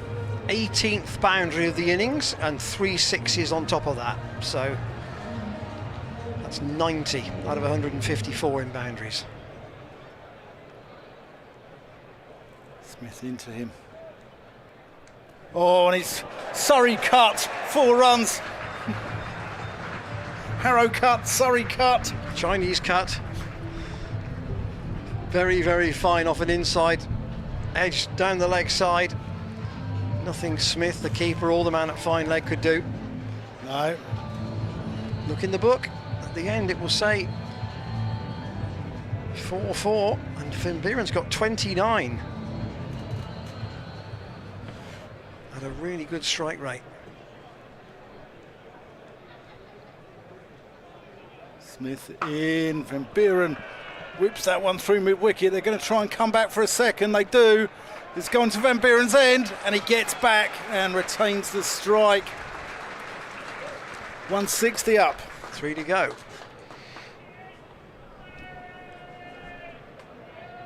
It's already 11 off this over. 11 off the over, considering the previous one went for just 5. You do wonder whether that Dan Dowsway over, if Glamorgan do win this game, that could well have clinched it for them. Yeah, they're going to be chasing round about 8. 8's not big though. It's big ground. There's a lot of 2s on this ground. That's short and wide and not given. The Bristol crowd don't like this at all. Well, as I say, if the only thing you would ask is that the umpires are consistent with their calling. This was very short and pretty wide as well. It's probably on the tram line. It's probably on the the wide marker. That's down the leg side. That's got to be given a wide, isn't it? Oh no, it hasn't been given a wide. 1 ball to go. That's gone down the leg side. Why has that not been given a wide? It must have flicked Van Buren's pad.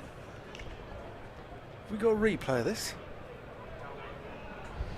Last ball of the innings. Here we go. Smith in, and Van Buren smashes that one down the ground. They're going to come back for, and David Payne has run out. So 1 run there. They came back for the second, but he was run out on the second run. So Gloucestershire will finish on 161 for 9 off of their 20 overs. And if Glamorgan, if this is a tight game, I think the fans here might be getting on the umpire's case there about a few of those wides.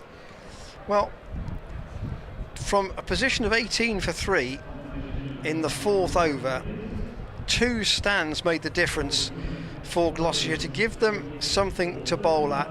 First, Jack Taylor and Ben Charlesworth put on 52 for the 5th wicket, and then Ollie Price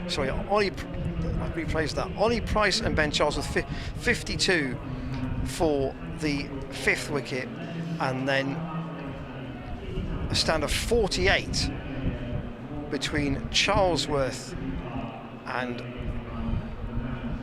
Van Buren put on in exactly 5 overs for the 6th wicket. Bit of a crash at the end, but Van Buren was able to get 32 not out, and the Glamorgan bowling figures. Yeah, I've got them here. Let's go through them. Dan's got them. Van der Hoogten, 4 overs, 1 maiden, 1 for 39. McElroy, I thought he was excellent, 3 for 30 off 4. Smith, none for 30 off 4. I thought he bowled well. Dowthwaite had that wonderful over in the 19th over where he picked up all those wickets. 4 for 23 off 4. Sisodia, none for 31 off 3. And Kellaway just bowling the solitary over. Quite tidy, none for 7. We're going to come back in 6-7 minutes and we're going to take a little break. But what I think we are going to do is take you out to the middle, because Rob Scanlon is going to supervise the between innings entertainment.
Welcome back to the second innings, or to Glamorgan's innings. There's sound of the Ministry of Sound there in the background, who'll be here at the Seat Unique Stadium on, I think it's the 28th of July. Ian Randall's got his tickets already, he's got his disco sandals at the ready, and he'll be raving. No socks. No socks, just your disco sandals, and we'll be raving away here in BS7. We won't bore you with all the scores from all the other games, but we should say that Surrey are here next Friday, and tonight Sean Abbott of Surrey has got a century against Kent, batting at number 6 in only 36 deliveries. Wowzers. Wowzers. 11 sixes in that innings, and they are 218 for 5 in the last over. They started a little bit later than we did, but that's something. To get 100 in a T20 is something. To get 100 batting at number 6 is going some. Yeah.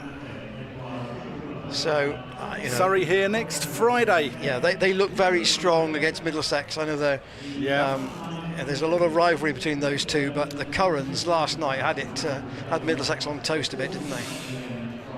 We won't talk about it. No, okay. We won't talk about it. Surrey are here next Friday. The tickets there, as you can see on the big screen, 21 quid, which I think is very, very good value for T20 cricket. The forecast for all next week is really good. Yeah. So tonight we have, I think, what I would describe as a workable target for Gloucestershire. 162 is what Glamorgan needs, so a fraction over 8 and over. But they'll have seen a little bit how the pitch plays. They do know that there is a shortish boundary on the Kennington Avenue side, and a lot will depend, I think, on their. They also, a bit like Gloucestershire at Kent, have quite a long tail, so a lot will depend on their first 4 or 5 in particular. Yeah, I think David Payne is going to be crucial. His experience could be crucial here. Sam Northeast is the wicket they want. 510 runs in the blast last season. Look, there's a gentleman there enjoying himself. Why not? Friday, bank holiday, cricket's here. And Gloucestershire have to be. Bear in mind that Glamorgan total they're defending 161. There's probably a dozen runs in misfields there, so Gloucestershire have to be mustered in the outfield. But on the other hand, the extras. They were very, very disciplined, weren't they? They gave away 1 wide and 1 leg by. 2 extras. That's unheard of. So David Payne's going to open the bowling from the Ashley Down Road end, and whether you're a regular or not, David Payne has not bowled in a first team game here in Bristol this season. He hasn't bowled in the first team game anywhere.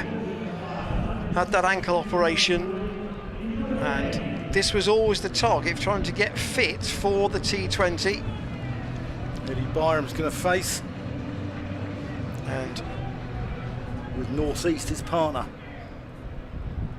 You hope that Payne is now ready for this format. Only the 4 overs, of course, maximum. So from the Ashley Down Road end, Payne left him over the wicket, and that's just defended. Decent length ball. Gloucestershire got Ollie Price in at slip. The 2 men out are at deep backward point and at deep square leg, as you might expect. Eddie Byram, I've told a good story about him. I'll come on to it after this ball. Yes, previously, of course, at Somerset. Payne to the left-handed Byram. Slower ball. Byram doesn't read it right, and it goes through to Roloffson, who is keeping wicket. No James Bracey in the Gloucestershire team tonight.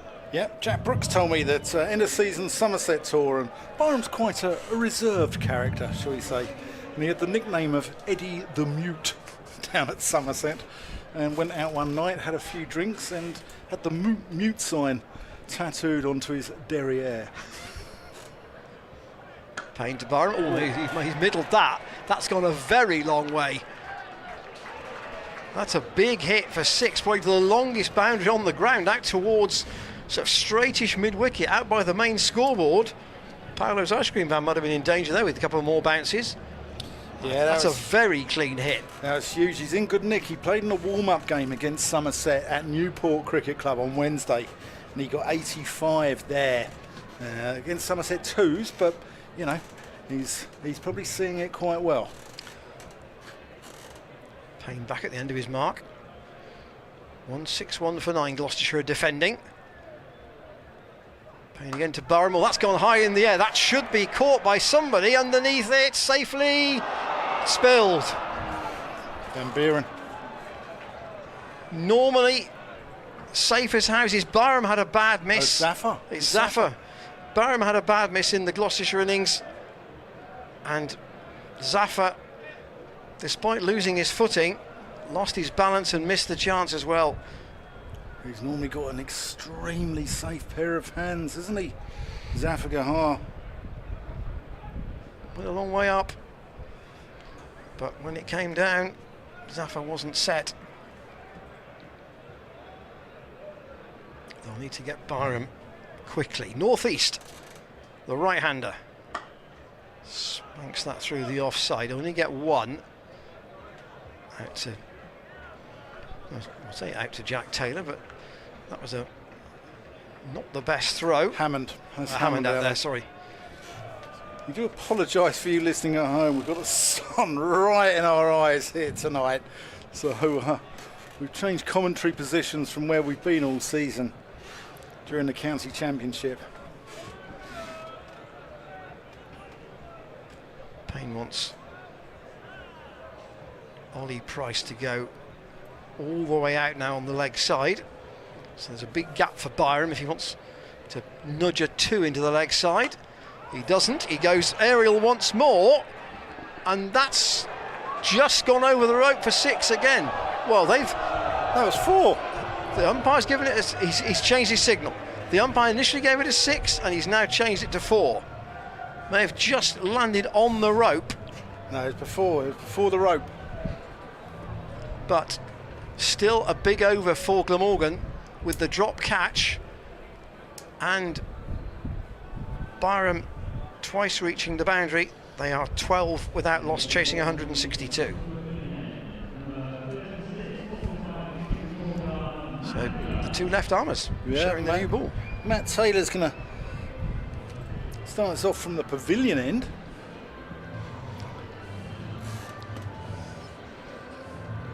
Northeast, the key.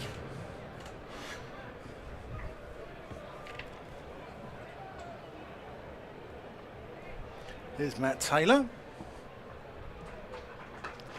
Northeast just works him back with a square, where Zafar with a spring in his step. Just like as a comparison, Gloucestershire at the end of the power play, so after 6 overs, are 46 for 3.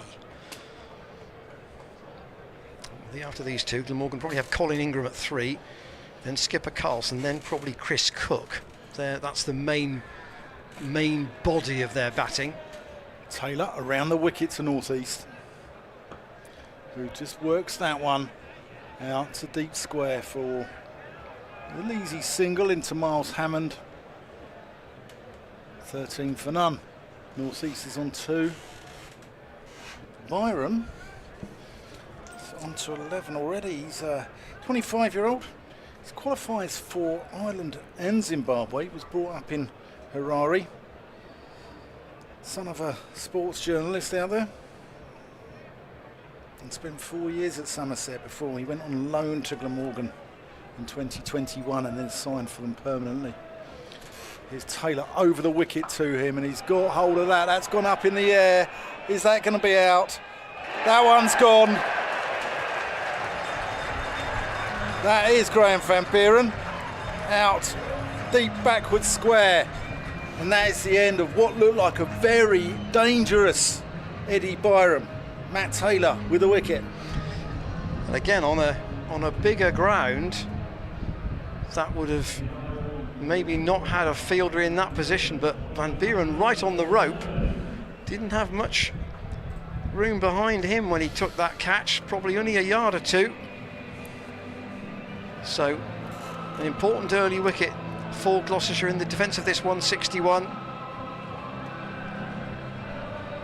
And playing Imarahid, which all fans over in Wales will know from their... Carlson coming in at number 3, higher than we thought. We thought Ingram might bat at 3, Carlson at 4, but in fact they've switched it.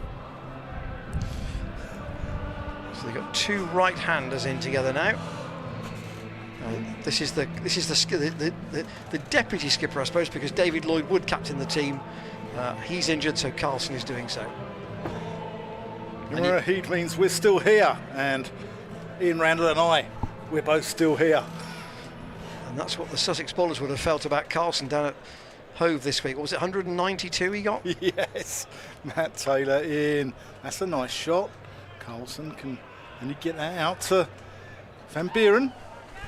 I heard Mark Elaine talk in the build-up to the T20 about having the right mindset. He said all the players are good enough.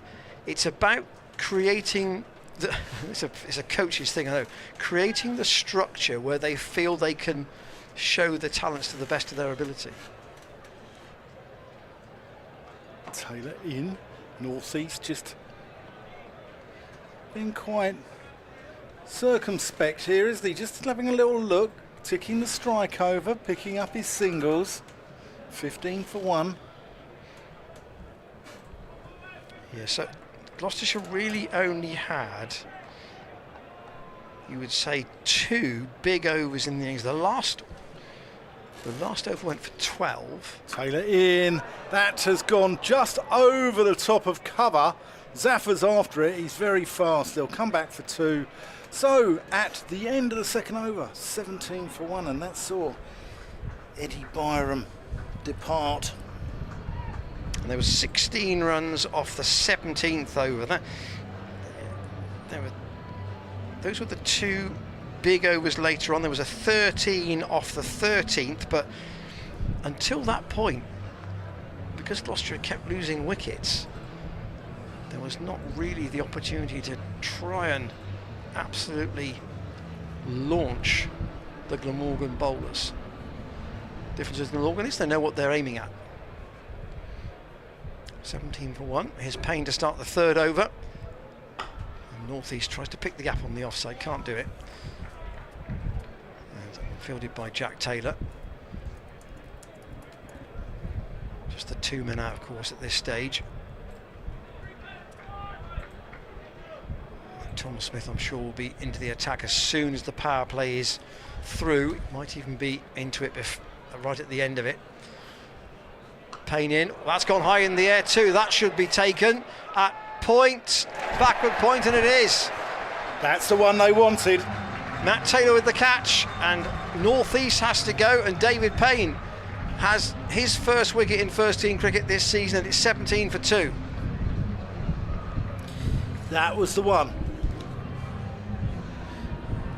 Was that pace off from Payne, I wonder? Yeah, I think he's just rolled his fingers over it and possibly foxed North East with a slower one there. Clever cricket. It's down on the scorecard there. It's called by Matt Taylor. That's right. That's what I said. Ah, okay. It's a Jack Taylor. They're very hard to tell apart when you're 120 yards away, looking into the sun. It's not easy, Ian. It's not easy. Glamorgan now have to rebuild in the same way that Gloucestershire did. And here is the, can you call him the veteran?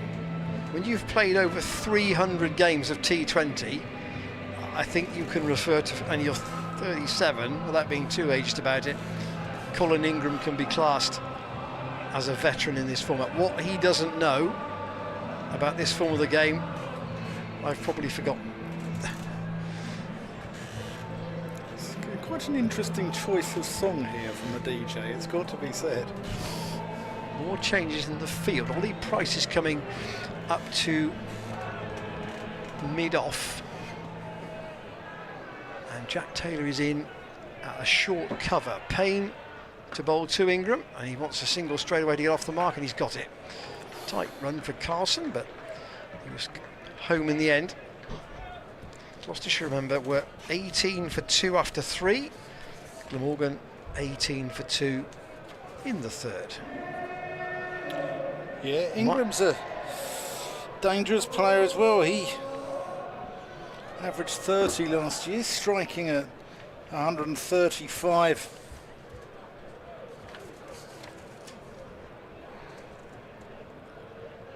Payne in once more. That lifted a little bit. Carlson tried to steer it away past Matt Taylor in the gully, but almost sort of halfway to third man really on the edge of the circle. Couldn't beat him.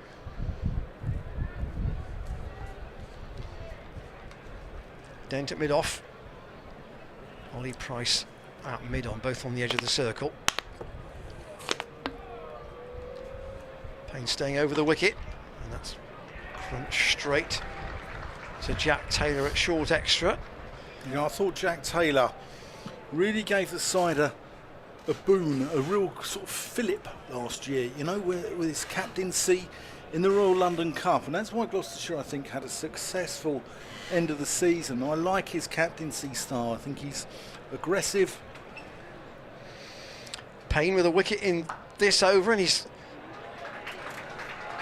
given Carlson nothing to work with there. That's just run out into the offside, fielded by Tom Smith. It's a good over from David Payne, just one run off it and a wicket. 18 for 2, exactly where Gloucestershire were after 3 overs.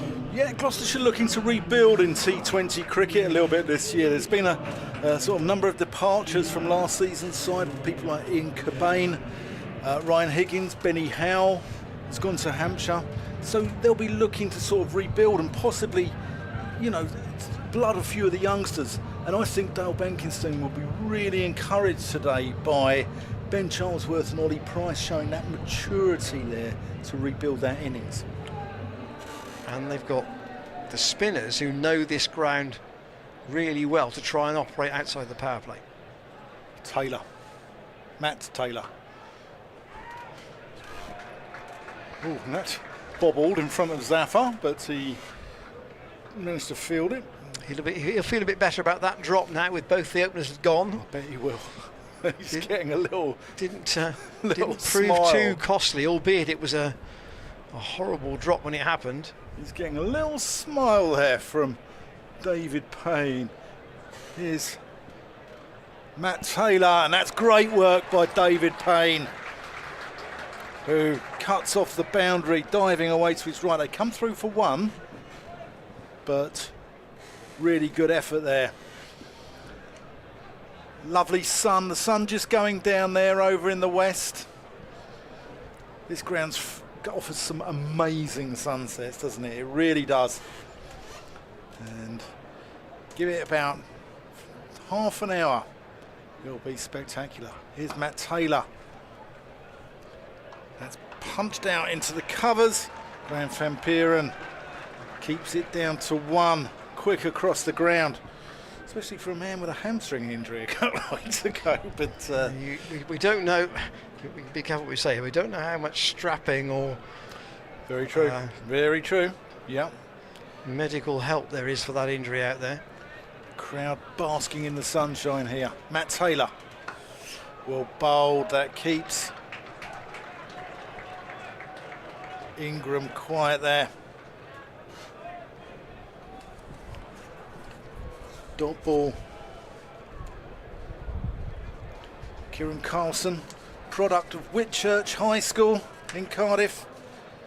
Same as Sam Warburton, Gareth Bale, Geraint Thomas. I think he's going to win the Giro Italia, isn't he? Oh, he's up there, I think.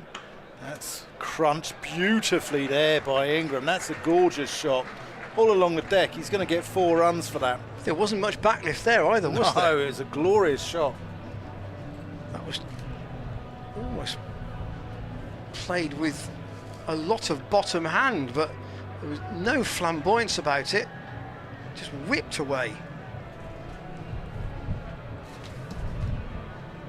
Can't plug all the gaps in the power play. Thomas Smith getting back into position. Taylor. Slightly slower ball. They're going to come through for one. Jack Taylor has a shy at the stumps, but can't carve a single. So 25 for 2 at the end of the 4th over. The hosts were 24 for 3. Parity in, parity. Yeah, what Glamorgan won't want is for the rate to get too high. I think they'll try and, if they can, chase it steadily, rather than accelerate or be forced to accelerate. Yeah, I agree. So the debate here for Jack Taylor: what does he do with his attack? And Charlesworth. Ben Charlesworth. Wow, interesting. In the power play as first change at this Ashley Down road end. I didn't see that coming. So David Payne. I would say he can't bowl. I think he's a very good bowler.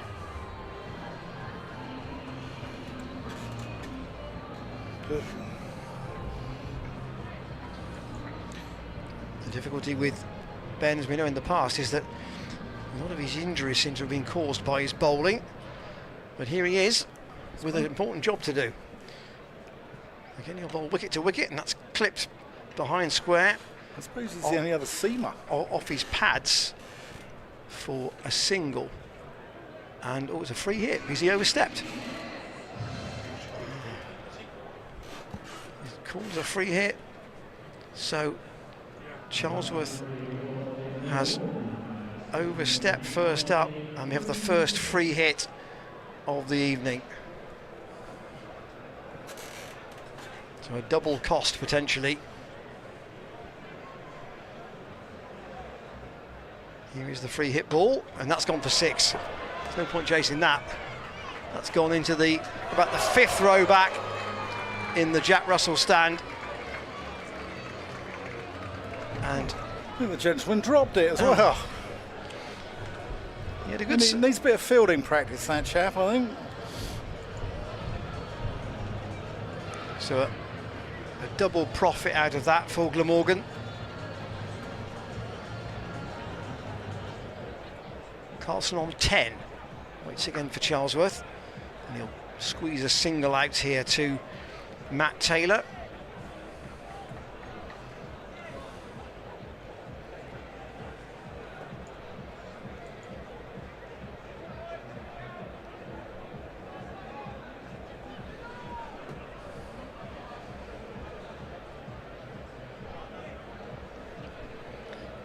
.35 for 2 in the 5th, chasing 162. Ingram's going to take one here, just into the leg side, quietly out to Chris Dent with the left arm throw on the bounce. He's well outside the circle there, but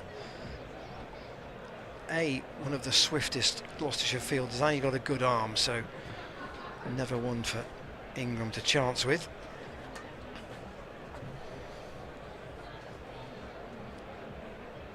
Charlesworth running away from our commentary position, and that's I think 6 more into the Cannington Avenue car park, and this is a big over for Glamorgan.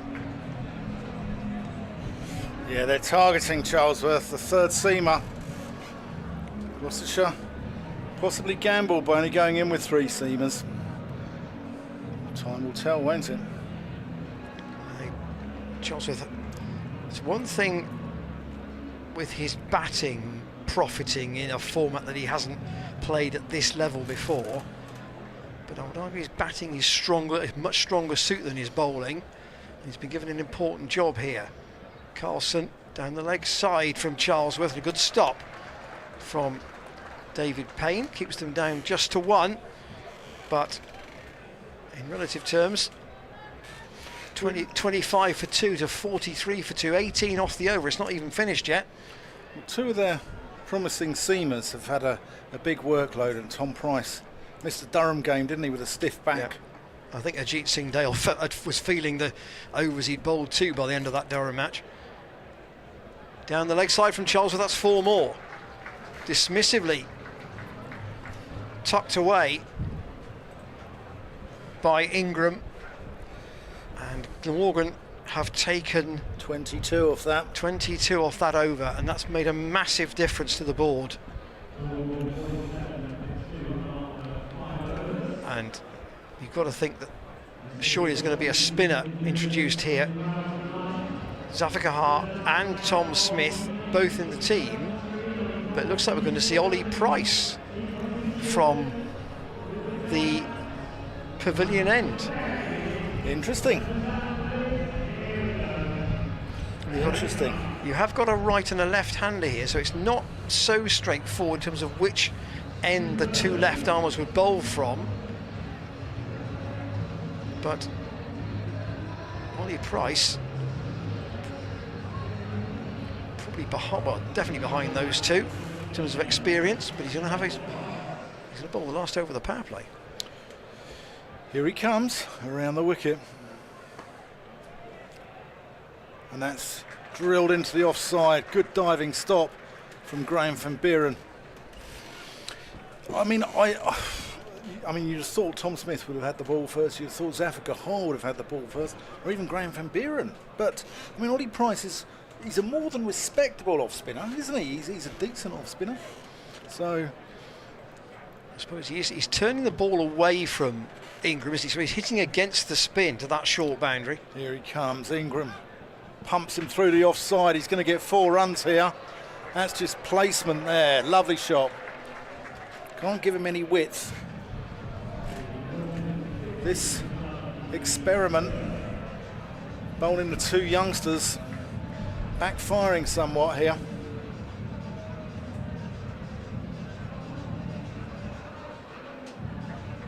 Yes, Price is the only bowler who's turning the ball away from Ingram. There, that's over the top as well. Ingram smashes that. I get giving him an over, but to ask 2 youngsters to do a job in the power play is a big ask. That's gone for 4 runs. 106 required now. Glamorgan making light work of this. Well, at the moment, they've been. I think they've been given a leg up here.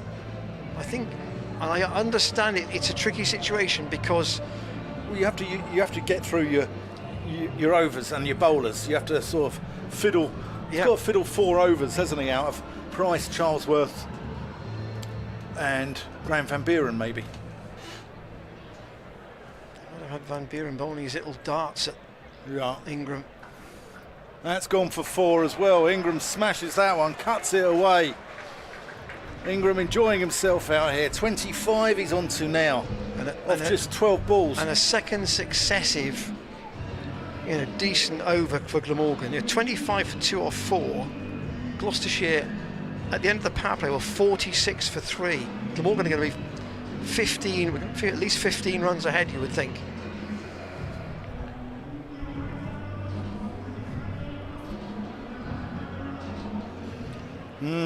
Interesting.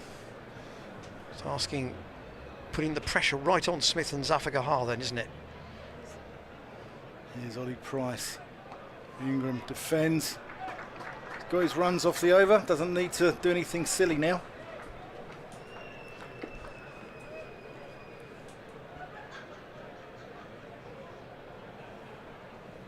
Price around the wicket to him. And plays that one out to mid-off. 61, so 14 off the over. 14 off the over, and that completes the power play. Now it's got to be Smith and Zafar, you would think, and they've got to bowl in tandem, economically, and they've got to try and work their way through this top order a bit. I certainly have. Gloucestershire need wickets.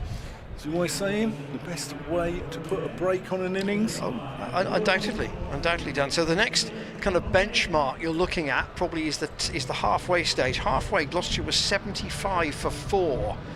So Glamorgan at the moment are much better placed. 2 men out. Byram caught by Van Buren, off Matt Taylor for 11. And Sam Northeast caught by Matt Taylor, off Payne for 3. Wickets falling at 13 and 17. Glamorgan have got themselves 2 overs ahead of the game at least, maybe even 3. Tom Smith into the attack. 3 wickets at Canterbury on Wednesday night. And a single to the left-handed Ingram, who goes on to 27.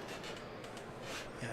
Smith over his... I always think of kind of a benchmark for a player, a bowler, is if you've got more wickets than games played, you've done pretty well in this format. And Tom Smith has 165 wickets in 163 games. That says to you he's regularly taking wickets, game in, game out.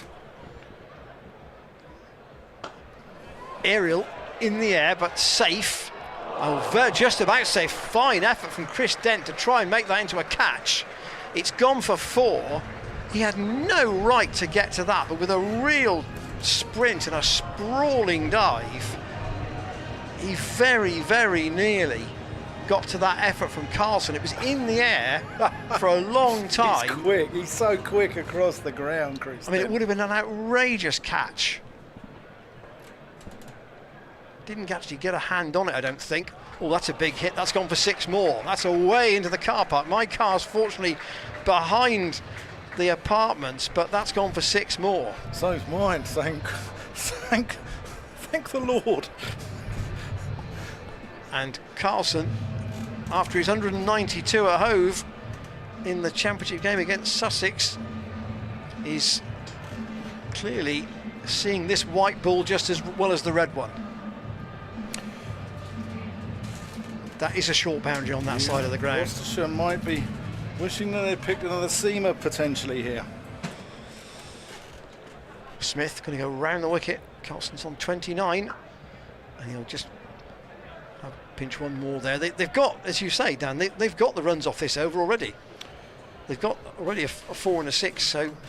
Glamorgan don't need to do anything silly here. They just need to push it around. 6 and over from here. 1 a ball. 6 and over, they win the game. Happy days. Go back over to Severn Bridge and sing the daffodil. The over and the Ben Charlesworth over is the big over at the moment. Gloucestershire never had a 22 in their innings.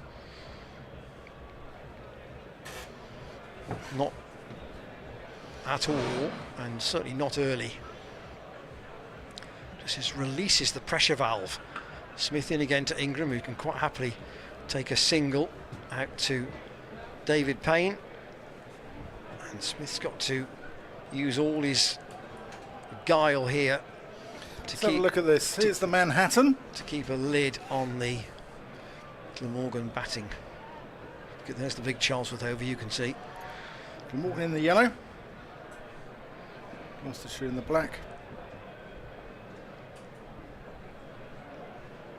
88 more needed. Nothing doing there. Smith drawing Carlson forward, but his first over has still gone for 13. And there's the worm.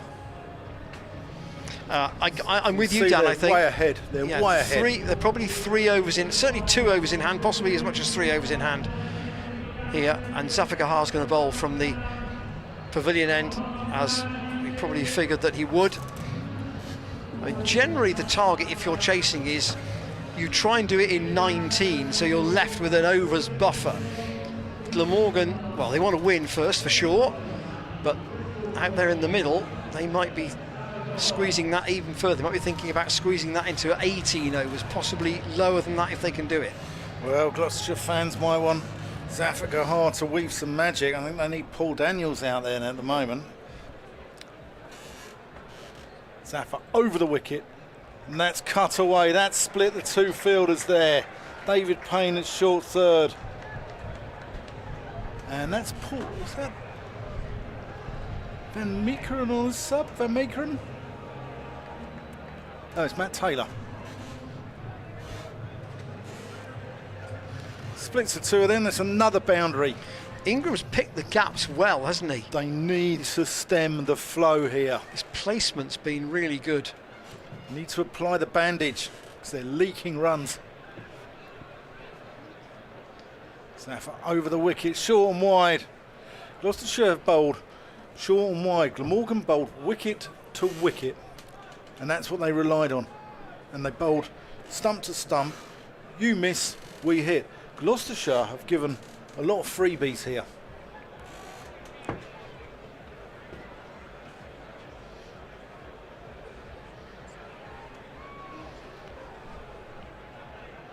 Zafar.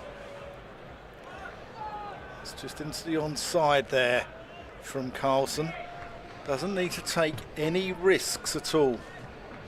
His side trying to stop the little dabs down through the offside, aren't they, with two men behind square on the offside to Zafar. Yeah. That's reverse swept, and that's a lovely shot. Clever cricket there from the Glamorgan skipper, who gets that quite square. Didn't go backward.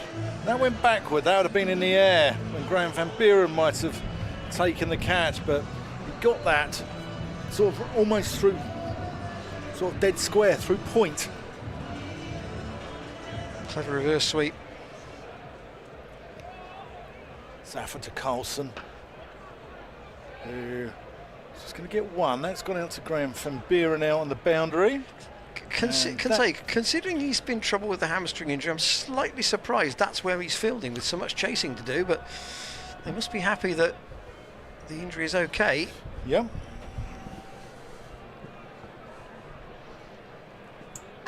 That's gone over the top of extra cover. That could be 4 more. No, it's cut off there, out on the boundary.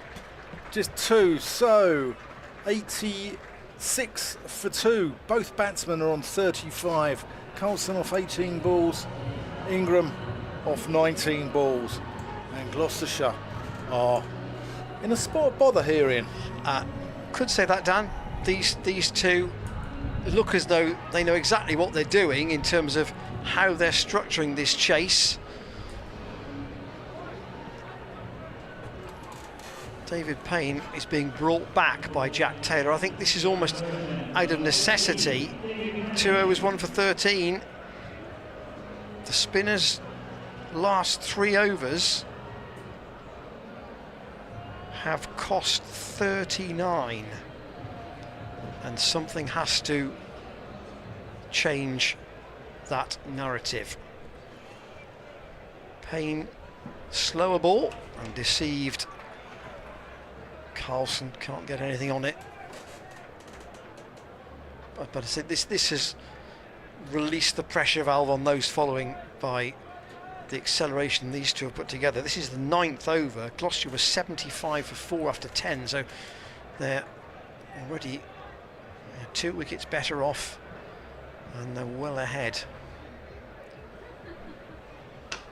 On the full, and he's caught that at point. What a catch that is! Zafar Gahar's clung onto that one. Absolutely nailed it, Anne. It's a full toss from Payne, which Carlson's hit straight to Zafar, and it's stuck. Vital wicket. It's actually, you probably can't believe that Zafar's caught that.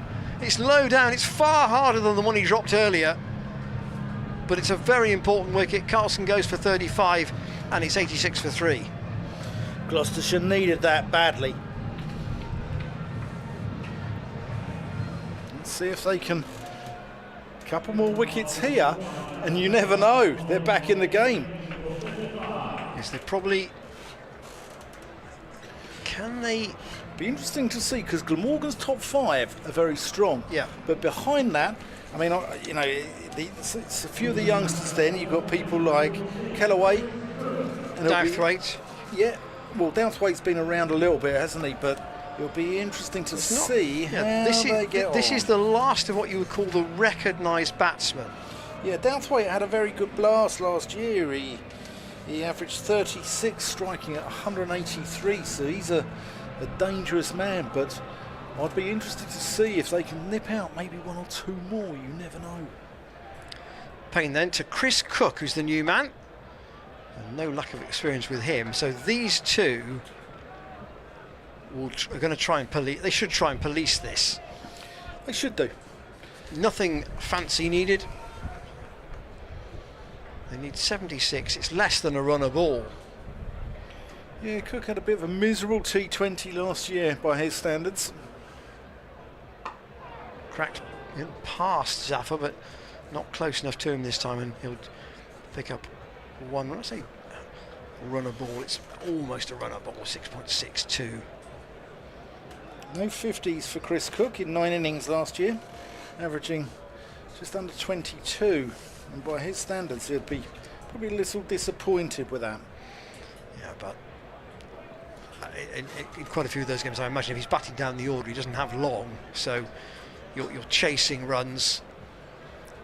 So it puts... He used to open, didn't he? He opens in four-day cricket, I think. Smith's gone down to third man. Payne is up to backward point. Pulled by Ingram into the leg side. He'll just pick up one again. In a long time at Glamorgan as their overseas player, Colin Ingram. Keeps coming back. Doesn't bowl much these days, in fact hardly bowls at all. But I say with so much T20 knowledge,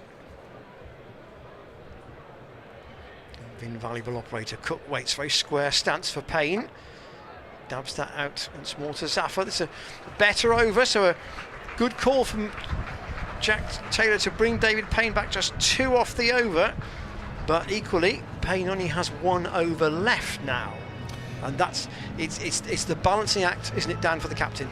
Yeah, it certainly is. Ingram's now 37. He's been all around the world. He's played for Free State, Eastern Province, Warriors, Delhi Daredevils, Somerset, Glamorgan, Adelaide Strikers, Karachi Kings, Trinbago, Boost Defenders, Kabul's Wannan, the Delhi Capitals, St Lucia Zooks, Islamabad United, Hobart Hurricanes, Sylhet and Guyana Amazon Warriors. And he would have played for Belfast Titans in the Euro T20, but the competition was cancelled.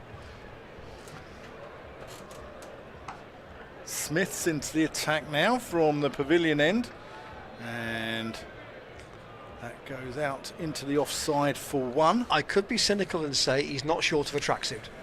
Well, I'll tell you what, Ian, it's a brave move. Going from Delhi Daredevils to Delhi Capitals, that's a brave move in my book. You don't switch sides like that, do you? You don't do that in Dundee, do you? No, no.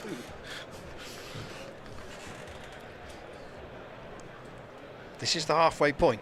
Gloucestershire 75 for 4 at halfway. That was close. Jack Taylor's furious with himself there for not cutting that one off.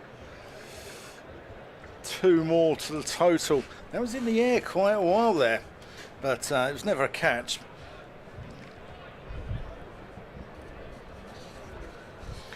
Get rid of these 2, it would open one end, wouldn't it? Not totally, but it would kind of give you a sight of the lower order. Smith.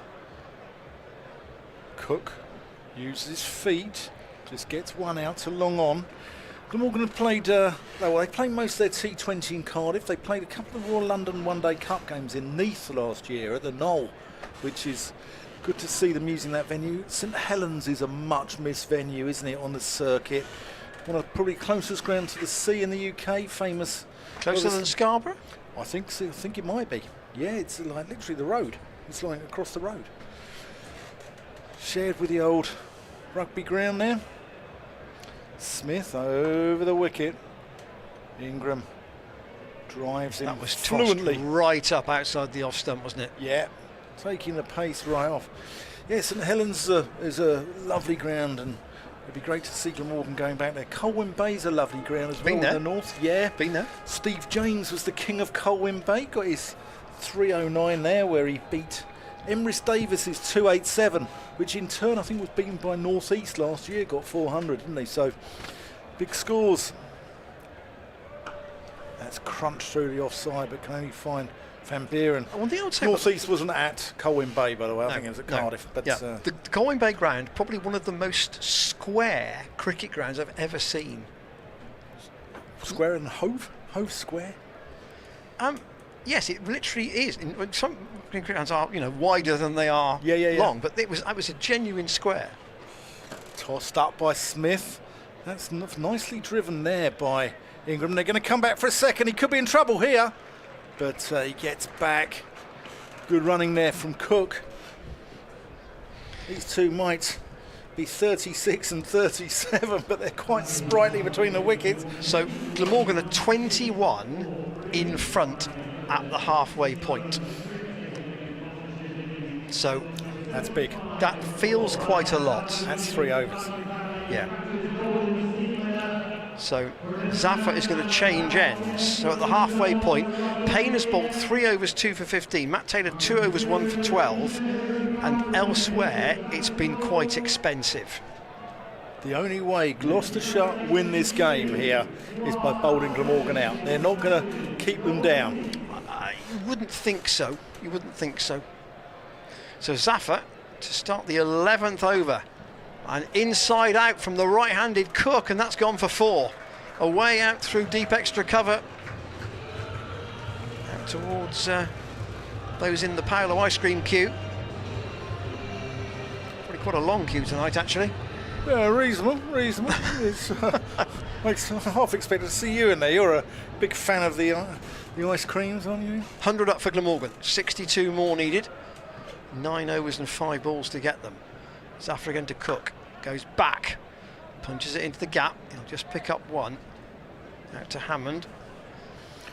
I think Gloucestershire have been so paranoid about the short boundary here that they bowled too much the other way and given Glamorgan a lot of width outside, which they've smashed equally into the sort of the mound stand side, the City of Bristol College side of the ground. Now, what does Ingram do to Zafar when he's hitting with the spin to that long boundary? He's on 40. 40 off 23. Is he going to be tempted to go inside out and try and attack the shorter boundary the other side? 6-4 so far, but most of those have been along the ground. He's not hit very much in the air at all. He's found the gaps very well. Absolutely gorgeous sunset here in Bristol. Good crowd in, as you can see. That's at the apartments end, the Ashley Down Road end of the ground. Zafar in again to Cook. That's beaten the dive of Matt Taylor. That will go again for 4. That's a really risky shot to that longer boundary. Can't cover every gap, but Cook has just found that with enough width. It's not very wide. He's just taken half a step back and cut it really powerfully. Hammond couldn't reach it, and now he comes forward, looks for the single out to Jack Taylor, and Ingram answered the call, and they're through.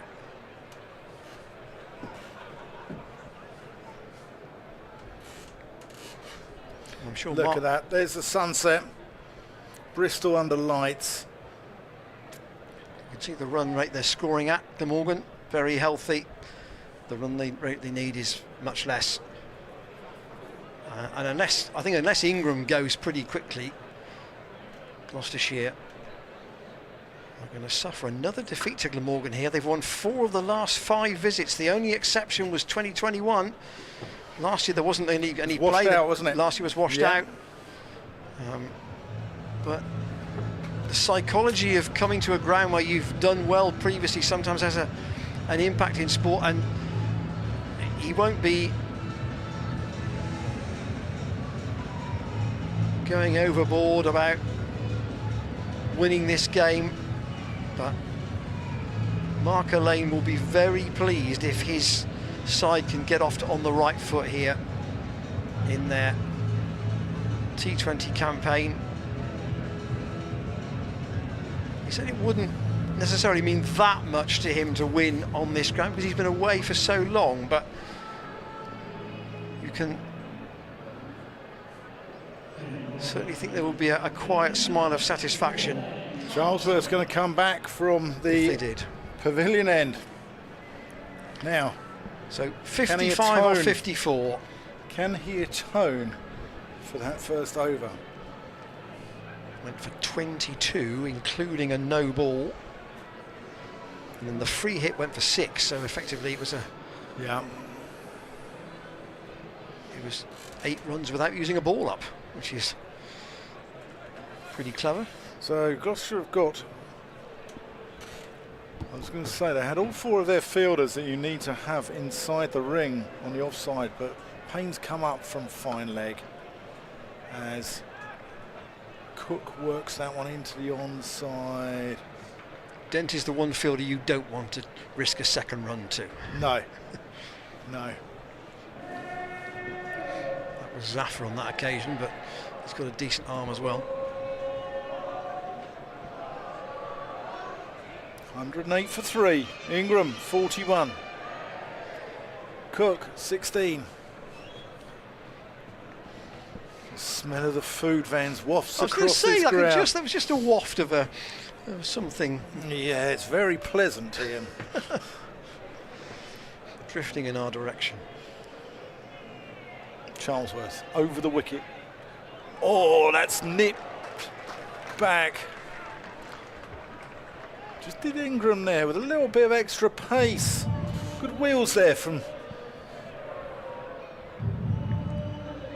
the young all-rounder. Good bounce. Yeah, it's quite Nice full. roll-offs them behind the stumps there as well. It's quite full, that. Here he comes, approaching the crease, bustling in. And that's pulled, but only out to Graham Van Buren. Wasn't that far short of him there? I think that might be Smith, actually, I think. Oh, it is Smith, yeah. Van Buren's next to him. All these left arm throwers. Yeah, left arm Yes. throwers. You've got 4 in the team, and Gloucestershire used to think they were lucky to have Matt Windows in the side, who batted right-handed and threw with his left. Now the team is littered with them. Charlesworth in. That's short and pulled for 6. Over. Fine leg.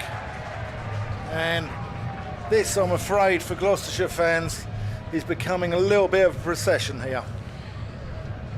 Yeah, Glamorgan He's only getting 4 there, isn't down he? to 47 needed. I don't know whether Paul Baldwin asked the umpire, asked the fielder about whether that was 4 or 6 or not. Charlesworth, Cook works him into the onside. They're looking for 2. Again, no need to take any risks for the Welshman. Yeah, Gloucestershire's next game after this is at Merchant Taylor's School against Middlesex on Bank Holiday Monday. It's an afternoon game, Dan, isn't it, from memory? It is, yeah. No floodlights at Merchant Taylor's, so it'll be in the afternoon. Charlesworth in full, and Ingram plays him down the ground and casually strolls through for a single. We mentioned the 117 for 3. Sorry, mentioned the century from Sean Abbott against Kent, 223 for 5. Sorry, got Kent 120 for 1 in the 12th over, so they're giving that a really good go. Game on. Elsewhere, Warwickshire look like they're well placed to beat Leicestershire. That's in the North Group, and Durham have beaten Northants by 10 wickets in the North Group, chasing 138 to win. They've won in the 14th over. That's a comprehensive victory. Good things happening up there, isn't there? Top of Division 2. Matt Taylor back into the attack at the Ashley Down Road end to Ingram, who'll take a comfortable single. And that Durham chase, which they have won, let's say, very easily. Graham Clark, 102 not out off 49 balls, to add to the 100 he made here in the Championship. That's going some. Strike rate of 208.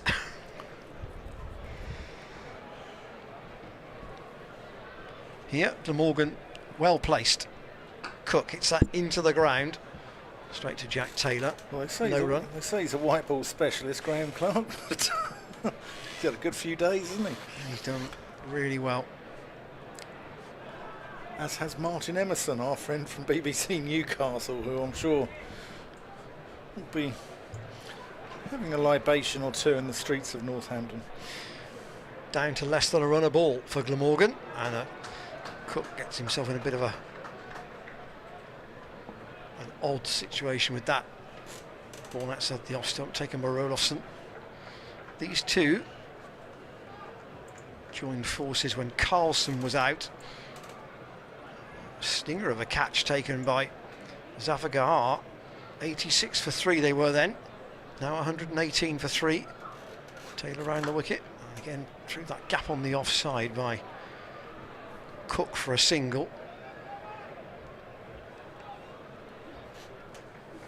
Don't leave it to the man after you. I'm sure they'll be staying out there in the middle. Yeah, I think, I mean, it's they should romp this. 15, 16 overs, I think. I think the end is nigh, Ian. Gloucestershire's run rate was hit at Kent. They wouldn't want another dent here. Ingram goes to 45 with a little nudge out on the offside.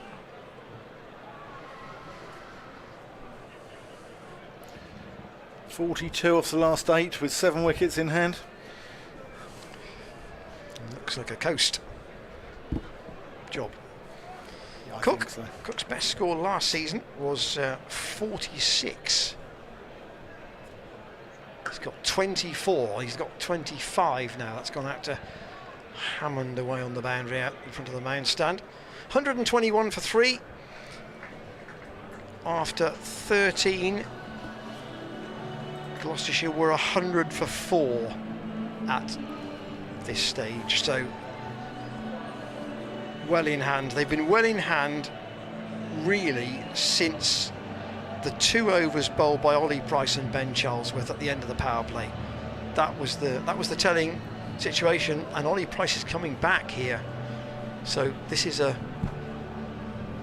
move for us to try and buy a wicket, because Gloucestershire desperately need one.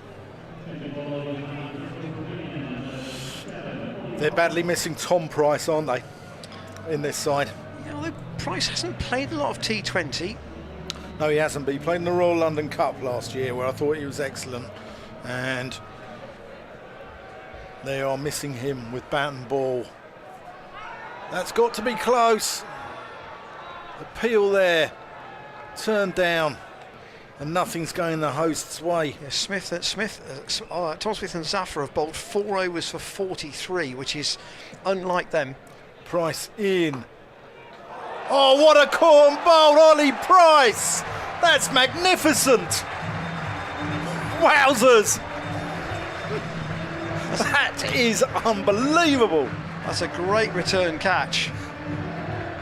Cook has to go. And that's a tremendous athletic grab from Ollie Price. That was superb. He's a brilliant slip fielder, but that was really good. Look at this. We can just take that back a little bit. He's not had a bad impact on the game. Ollie Price, 121 for 4. And this is young Ben Callaway coming in at number 6.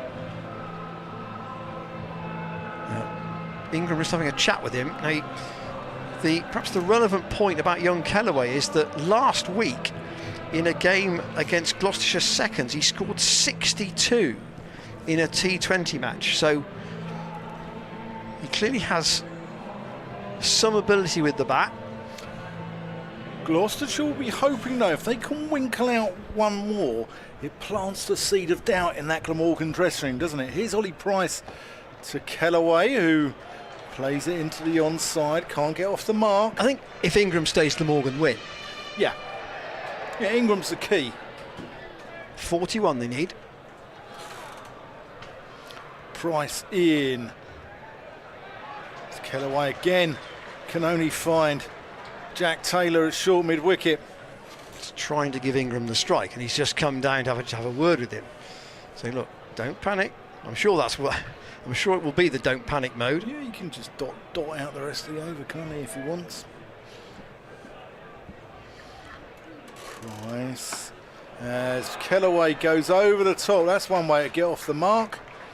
He's going to get probably 3 runs there. Some great work This is going to be a close one. That's really good work out there. Van Buren again on the chase. The ball's following him around like a magnet. I mean, you must have had Saturdays afternoons like that, down where the ball just follows you everywhere. Normally when I've dropped a couple earlier on, Yeah. and then it does, and that's the last thing you want. You just want to hide.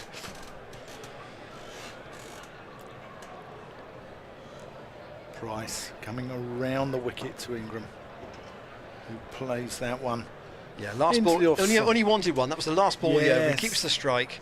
Experienced pro. Here we go. Let's have a look at this catch again. I'm sure it won't be the last time we see it. Look at this. He's absolutely screamed that. Ollie Price has just stuck a mitt out, and the ball is stuck there. See, when he comes on the commentary with us for the Durham game, we teach him all we know, don't we? When's his final exam? Is it next week, I think? I think so, yeah. Final paper next week. So David Payne to bowl the 15th over. So that will mean there's only, well, Matt Taylor will have one left. And then does Jack Taylor go all spin at the end? He's only got 2 overs from Charlesworth potentially. The last one cost 10, but he's gone to his top bowler to try and get him another wicket. Payne in, whipped away by Ingram, and he get one to deep backward square. Zaffar's out there. 36 to win, 35 balls left.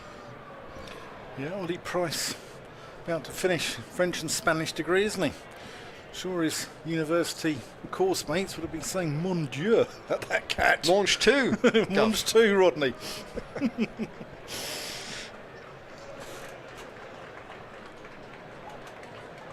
Payne to Kellaway. Thought about the dab and let the ball go outside the off stump. There is a man down at third man. He's quite wide though. Floodlights, I say they're now taking some sort of an effect. I mean, it's 3 minutes to 9, still pretty light. But he wouldn't be playing without the lights. Kellaway waits for Payne, again tries that dab and doesn't make contact. Ingram taking that single off the first ball of the over. Opened Kellaway up to face Payne. 3 men on the offside, saving 1. He's got a deep point out and a third man. Fine leg is up. It's a deep square and a long on right on the rope. Kellaway tries to go down the leg side and he's bowled round his legs. Middle pole out of the ground. Step right across, and the youngster is bowled by Gloucestershire's most experienced bowler. But he's gone right across the line there, trying to work him away on the shorter leg side boundary, and the 5th wicket goes. 136. 126. 126 as you were. 126 for 5. Still 36 needed. As you say, Ingram's Clinging the on, key. Gloucestershire If at the Ingram moment. goes now, Glamorgan could be panicking that dressing room. Everyone's scrambling around for their pads, a flurry of wickets. No one likes that. It'll be really interesting to see whether they've got the minerals to get themselves over the line here. So Douthwaite in at number 7, and then probably Sisodia, Smith, Van der Hoogsten and McElroy, I would think, in that order. Still, Ingram is the key. But he can't do anything at the non-striker's end. This is Payne's last over. Into Douthwaite, not across him. And this is a tight over at a good time. David Payne fresh from the Big Bash. Was he Perth Scorch? They won it, didn't they? And then came back and just had an ankle operation pre-season. 3 for 16 he's got. This is his last ball. And steered into the gap by Douthwaite for a single. So Payne will finish with 3 for 17. That's a good effort on your return to the team. Obviously it's on a ground he knows well. Knows how to bowl on these pitches. Very well bowled. Very well bowled. Now he needs a bit of help from some others, because there is some expensive analysis in some of those. Matt Taylor's only got 1 over left. So what does Jack Taylor do with the other 4?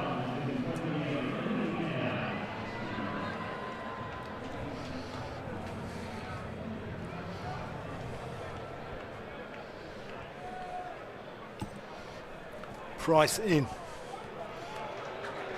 Douthwaite. Every dot ball's being cheered here by the home crowd.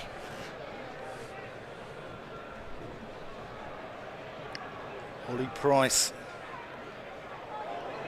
Douthwaite wants a quick single. They're going to have a quick shot at the stumps, but he gets home, and more importantly, he'll get off the strike and give it to the man who's been there for a while.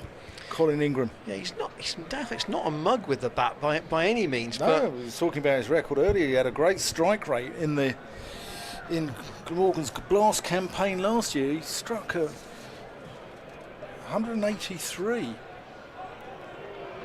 and that's given a wide there.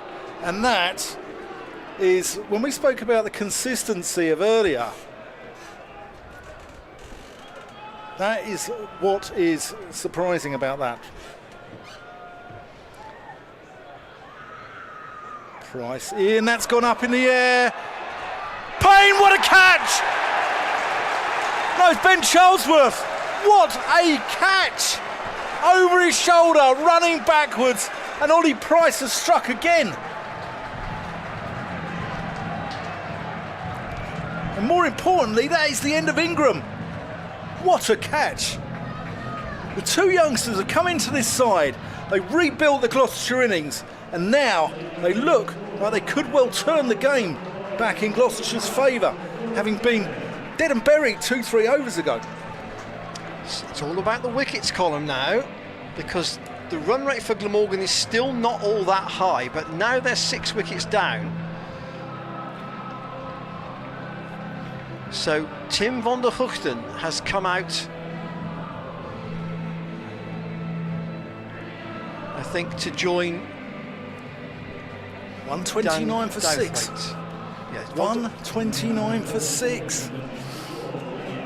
Having been 121 for 3. So 3 wickets for 8 runs here. And both the set batsmen gone. Here's Ollie Price in. And Hookton just tickles him around the corner for a single. Glamorgan don't need to do anything rash here at all. All they need to do is we're not talking now about a finish that's going to come well inside the time. It's going to be much tighter. Price to Douthwaite. Punches him down the ground off the back foot. They're still a little bit ahead, Glamorgan. 31 off 4.1, still not excessive in T20 terms. Another wicket now. Ollie Price in, and Van der Hoogten just works that one into the onside. Another great over. Price has from come, the younger Price. Yeah, he's come back well into the attack, Ollie Price here. He's taken 2 for 23 in his 3 overs. And there are now 4 overs to go. Matt Taylor has 1 left. Tom Smith has 2 left. Zafar has 2 left. Ollie Price has 1 left. What does Jack Taylor do? Does he go to his... He's going to his 1 remaining over of his more established, quicker bowler. Maybe thinking that the spinners might be harder to hit by the lower order in the closing overs. You never know. You never know. One thing about Jack Taylor's sides, though, they're scrappers. They don't just give it up. And that was what I was surprised about, the way they were 2-3 overs ago. And they fought to the bitter end. This is the 17th. Matt Taylor's last. Punched away through the air on the offside. A chase for Hammond. He's cut them down to 2. It's a good return. And Van der Hoogten is back for the second run. Probably always likely to be 2 out to that longer of the 2 boundaries. Yeah, he had a lot of ground to cover there, Miles Hammond. Taylor starting with 1 for 16 at the start of this over. Glamorgan need 28. Oh, and another outstanding... Oh, it's dropped. I think that was another outstanding catch by Payne. It was a great effort. And then as he fell to the ground, the ball popped out. He was at short fine leg. The cutaway, you may not be able to see it in this shot. Payne dives, and then as he rolls over, the ball spills out. Oh, the drama here at the Seat Unique. Very, very close to a vital wicket. 28 still needed. Taylor will be content to give away a single to Van der Hoogten. Payne with an outstanding effort.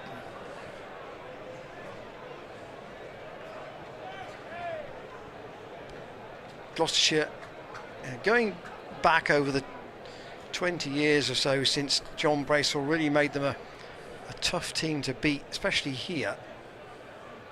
It was the famous Bracewell squeeze, if you like. And a good tumbling stop by Dent. Down at long off, keeps Glamorgan down to a single, 1 more to Douthwaite. But in these kind of situations, Dan referred to them as, you know, fancying a scrap, and that's what this is turning into. It is. England v Wales, the Severn Bridge scrap. Van der Hoogten waits for Taylor. He'll take 1 more up to long on, where Ollie Price is the fielder. So if they feel they can get 25 off 80, if they could get to the last over needing 8, 10 perhaps, you'd still back the batting side, I think. They'd like to get closer than that, sooner than that. Matt Taylor around the wicket. In the air, but possibly safe. Caught brilliantly by Dent. Brilliantly. He narrowly missed one earlier, but that's going at full tilt out to his left. It was a low, flat hit. And Dent on the dive. That one stuck when he came to the ground. And Glamorgan now a 7 down, and the balance probably tips Gloucestershire's way. Oh my word, it's all going off here in Bristol. 137 for 7. Is this going to be a famous win, Ian Randall? I think you'd have to say now Gloucestershire probably are favourites. Well, I think it's touch and go. They only need 25 off 3. 25 off 3 overs. Sisodia's come in at number 9, so that will leave Smith and McIlroy at the bottom of the order. And Sisodia apparently got, again, runs in the seconds in a T20 game within the last week or so. But listen to this, the Seat Unique's rocking. So Taylor finishes with 2 for 21. You're going to see Tom Smith back into the attack. So Smith's got 2 left.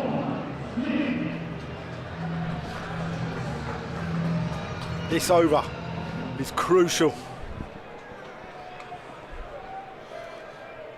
Van der Hoogten's going to face. Oh, and they're going to scamper through for 1 there. So he gets off the strike, but Glamorgan will be panicking in that dressing room. 3 overs at 8, basically, to win the game. Mark Lane stand that Jack Russell stands below us here, having a little sing-song. enjoying their Friday night. Tom Smith in. Sisodia punches that one down the ground. They're just going to take one. So with apologies to the Righteous Brothers and our good friend Tom from the Rain Stop Playing Inspection at 3 podcast, have Gloucestershire got the winning feeling back? Not quite yet. I'd still put Glamorgan down as favourites here. They need 23. That's gone for 6. That definitely puts them back in the ascendancy. Lovely shot from Van der Hoogten and a little bit short there from Tom Smith. Still needs a cool head out there. Though, you know, another big blow like that and you would say they were definitely back in the box seat again. Smith around the wicket. Van der Hoogten just puts him into the offside. He's had a great start to the season in red ball cricket with the ball, Van der Hoogten. So, you know, he confidence-wise, he must be absolutely bouncing. 14 balls left, 16 runs needed. Oh, and it's not a drop. Not a drop, but Jack Taylor's disappointed there that he didn't save the one. Van der Hoogten took 1 for 39 earlier in the day. Those figures don't tell the story. He bowled very well at the start. It's only because he got collared in his 4th over, didn't he? One expensive over at the end. Smith in, and Van der Hoogten can only get that out to point, where David Payne does the fielding. Every dot ball being cheered here at Bristol. 147 for 7. Sisodia's on 2. Van der Hoogten is on 14. And there's just 12 balls left. Glamorgan need 15 runs to win. So the gap between where Gloucestershire were and where Glamorgan were is down to only 3 runs at this point. Gloucestershire were 144 for 5 with 2 overs to go. Glamorgan 147 for 7. And the wickets column is relevant. It is very relevant. Another wicket here. Zafar Gahar. Looks like he's going to bowl the penultimate over at this Ashley Down Road end.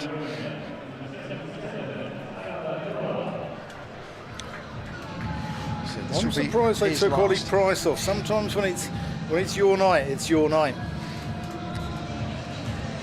So Zafar.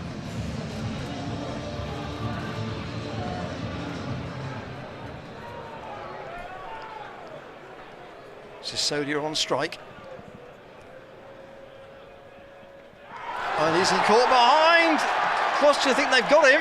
The umpire says not out.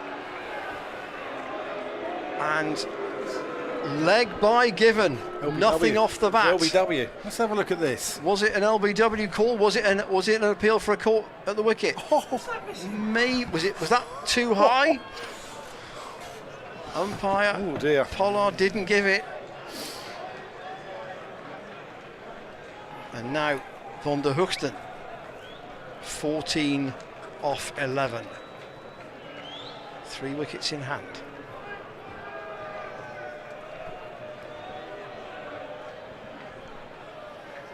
Zafar from the Ashley Down Road end. It's slapped straight down the ground to Dent. That brilliant catch earlier, just one. Morgan can't quite get there in singles, but one boundary would make a massive impact. 13 off 10. Sisodia tries to cut straight to Jack Taylor. Dot ball. I think some of the crowd thought it was a catch. Went into the ground first. I think they're just cheering every dot ball here. 9 to go. 13 required. Can they keep Glamorgan to say 10 off the last?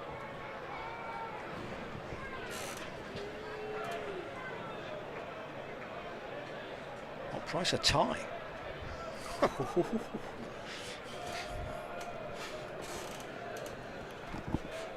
Zafar Gahar to Sisodia. I bowled him! Down the ground goes Sisodia, the stumps go flying. Zafar has his wicket. It's another dot ball, of course, as well. And now it's 8 down. Sisodia, head up, Zaffer, you hiss, you hit. When the batsman misses, 149 for 8. And Van der Hoogten stuck at the other end on 15. 13 off 8 now. Zaffer has his first wicket. And this is Rory Smith in at number 10. Well, what a strange old game this is, isn't it? It really is. 121 for 3 Glamorgan were. So they have lost 5 wickets for 28. Zaffer around the wicket. Oh, Smith has asked for a stumping, has Rolofsson. It's not given. But just as in the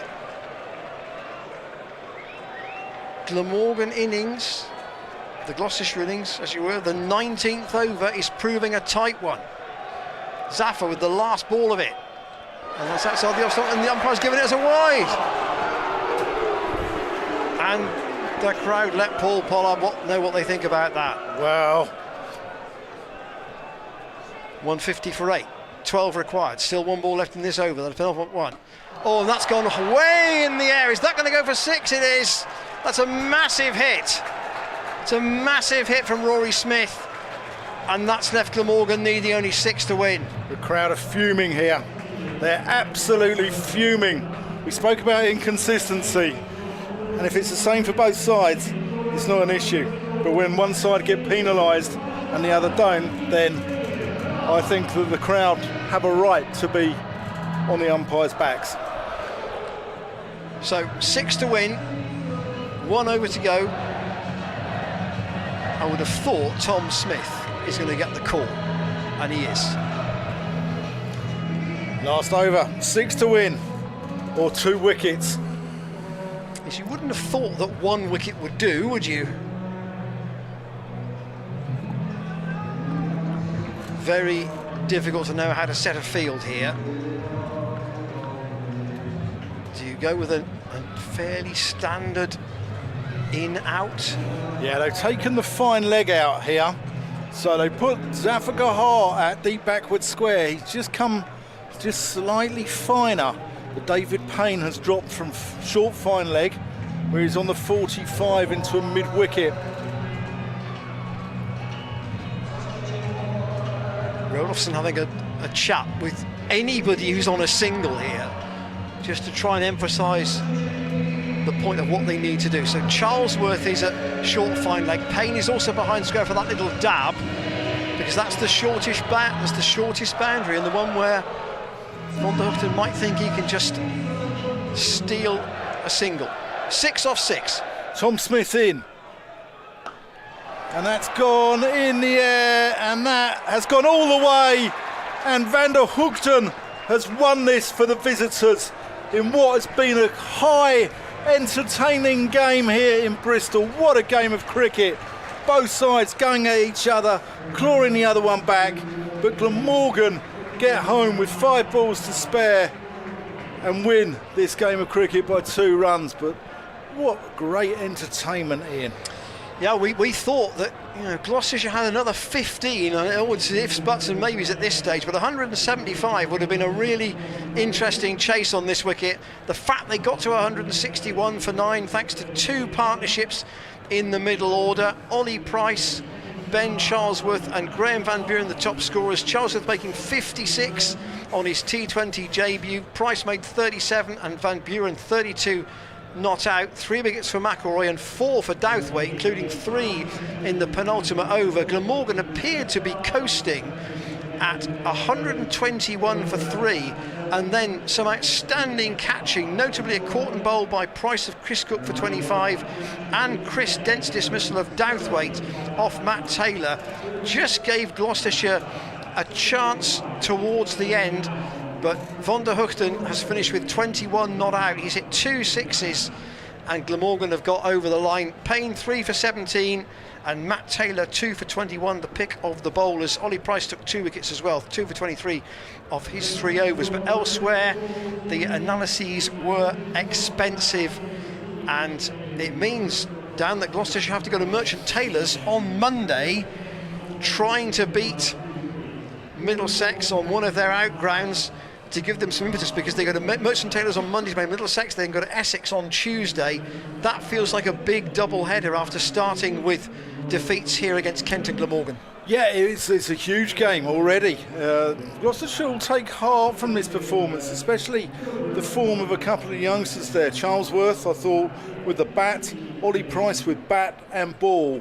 And I think they'll take a little bit of heart out of their performance. But credit to Glamorgan. You know, sometimes you have to just doff your cap to the opposition. And I thought Ingram's innings, I thought it was absolutely superb, and they deserved their win. Yeah, just enough down the order. Van der Hoogten with those 2 big blows at the end. It means that the table will look not great from a Gloucestershire perspective at the close tonight, but as Jack Taylor said after the game at Canterbury, it's a long tournament, 14 matches. Hampshire lost the first 4 last year, went on to win the tournament, so not all out of the question. Reaction to come on social media channels later this evening, but there's the final analysis. Van der Hoogten 21 not out, batting down the order, and Glamorgan win by 2 wickets with 5 balls to spare. Join the coverage from Merchant Taylors on Bank Holiday Monday afternoon. It's a 2:30 game.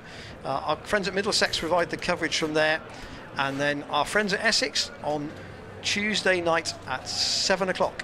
But from Bristol tonight, we've had a really good game, a tight game, but a game that Glamorgan have won by 2 wickets. Enjoy the rest of your weekend. We'll see you soon. Bye bye.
Terrific catch.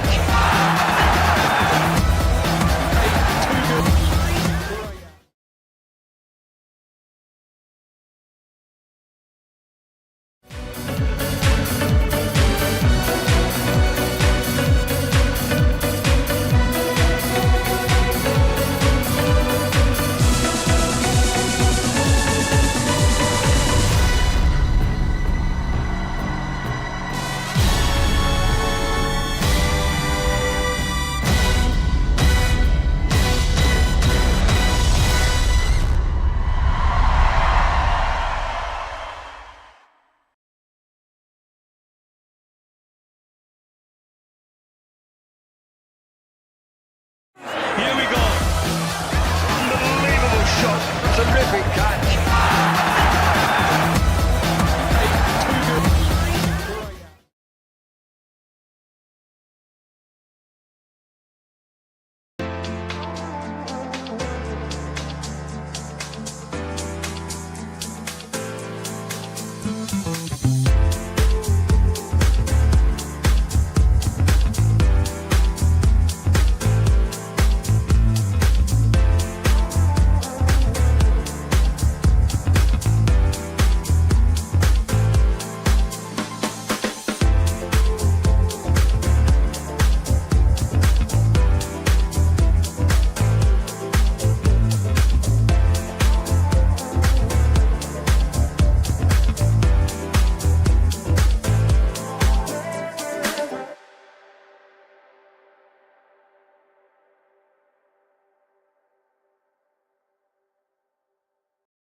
superbly.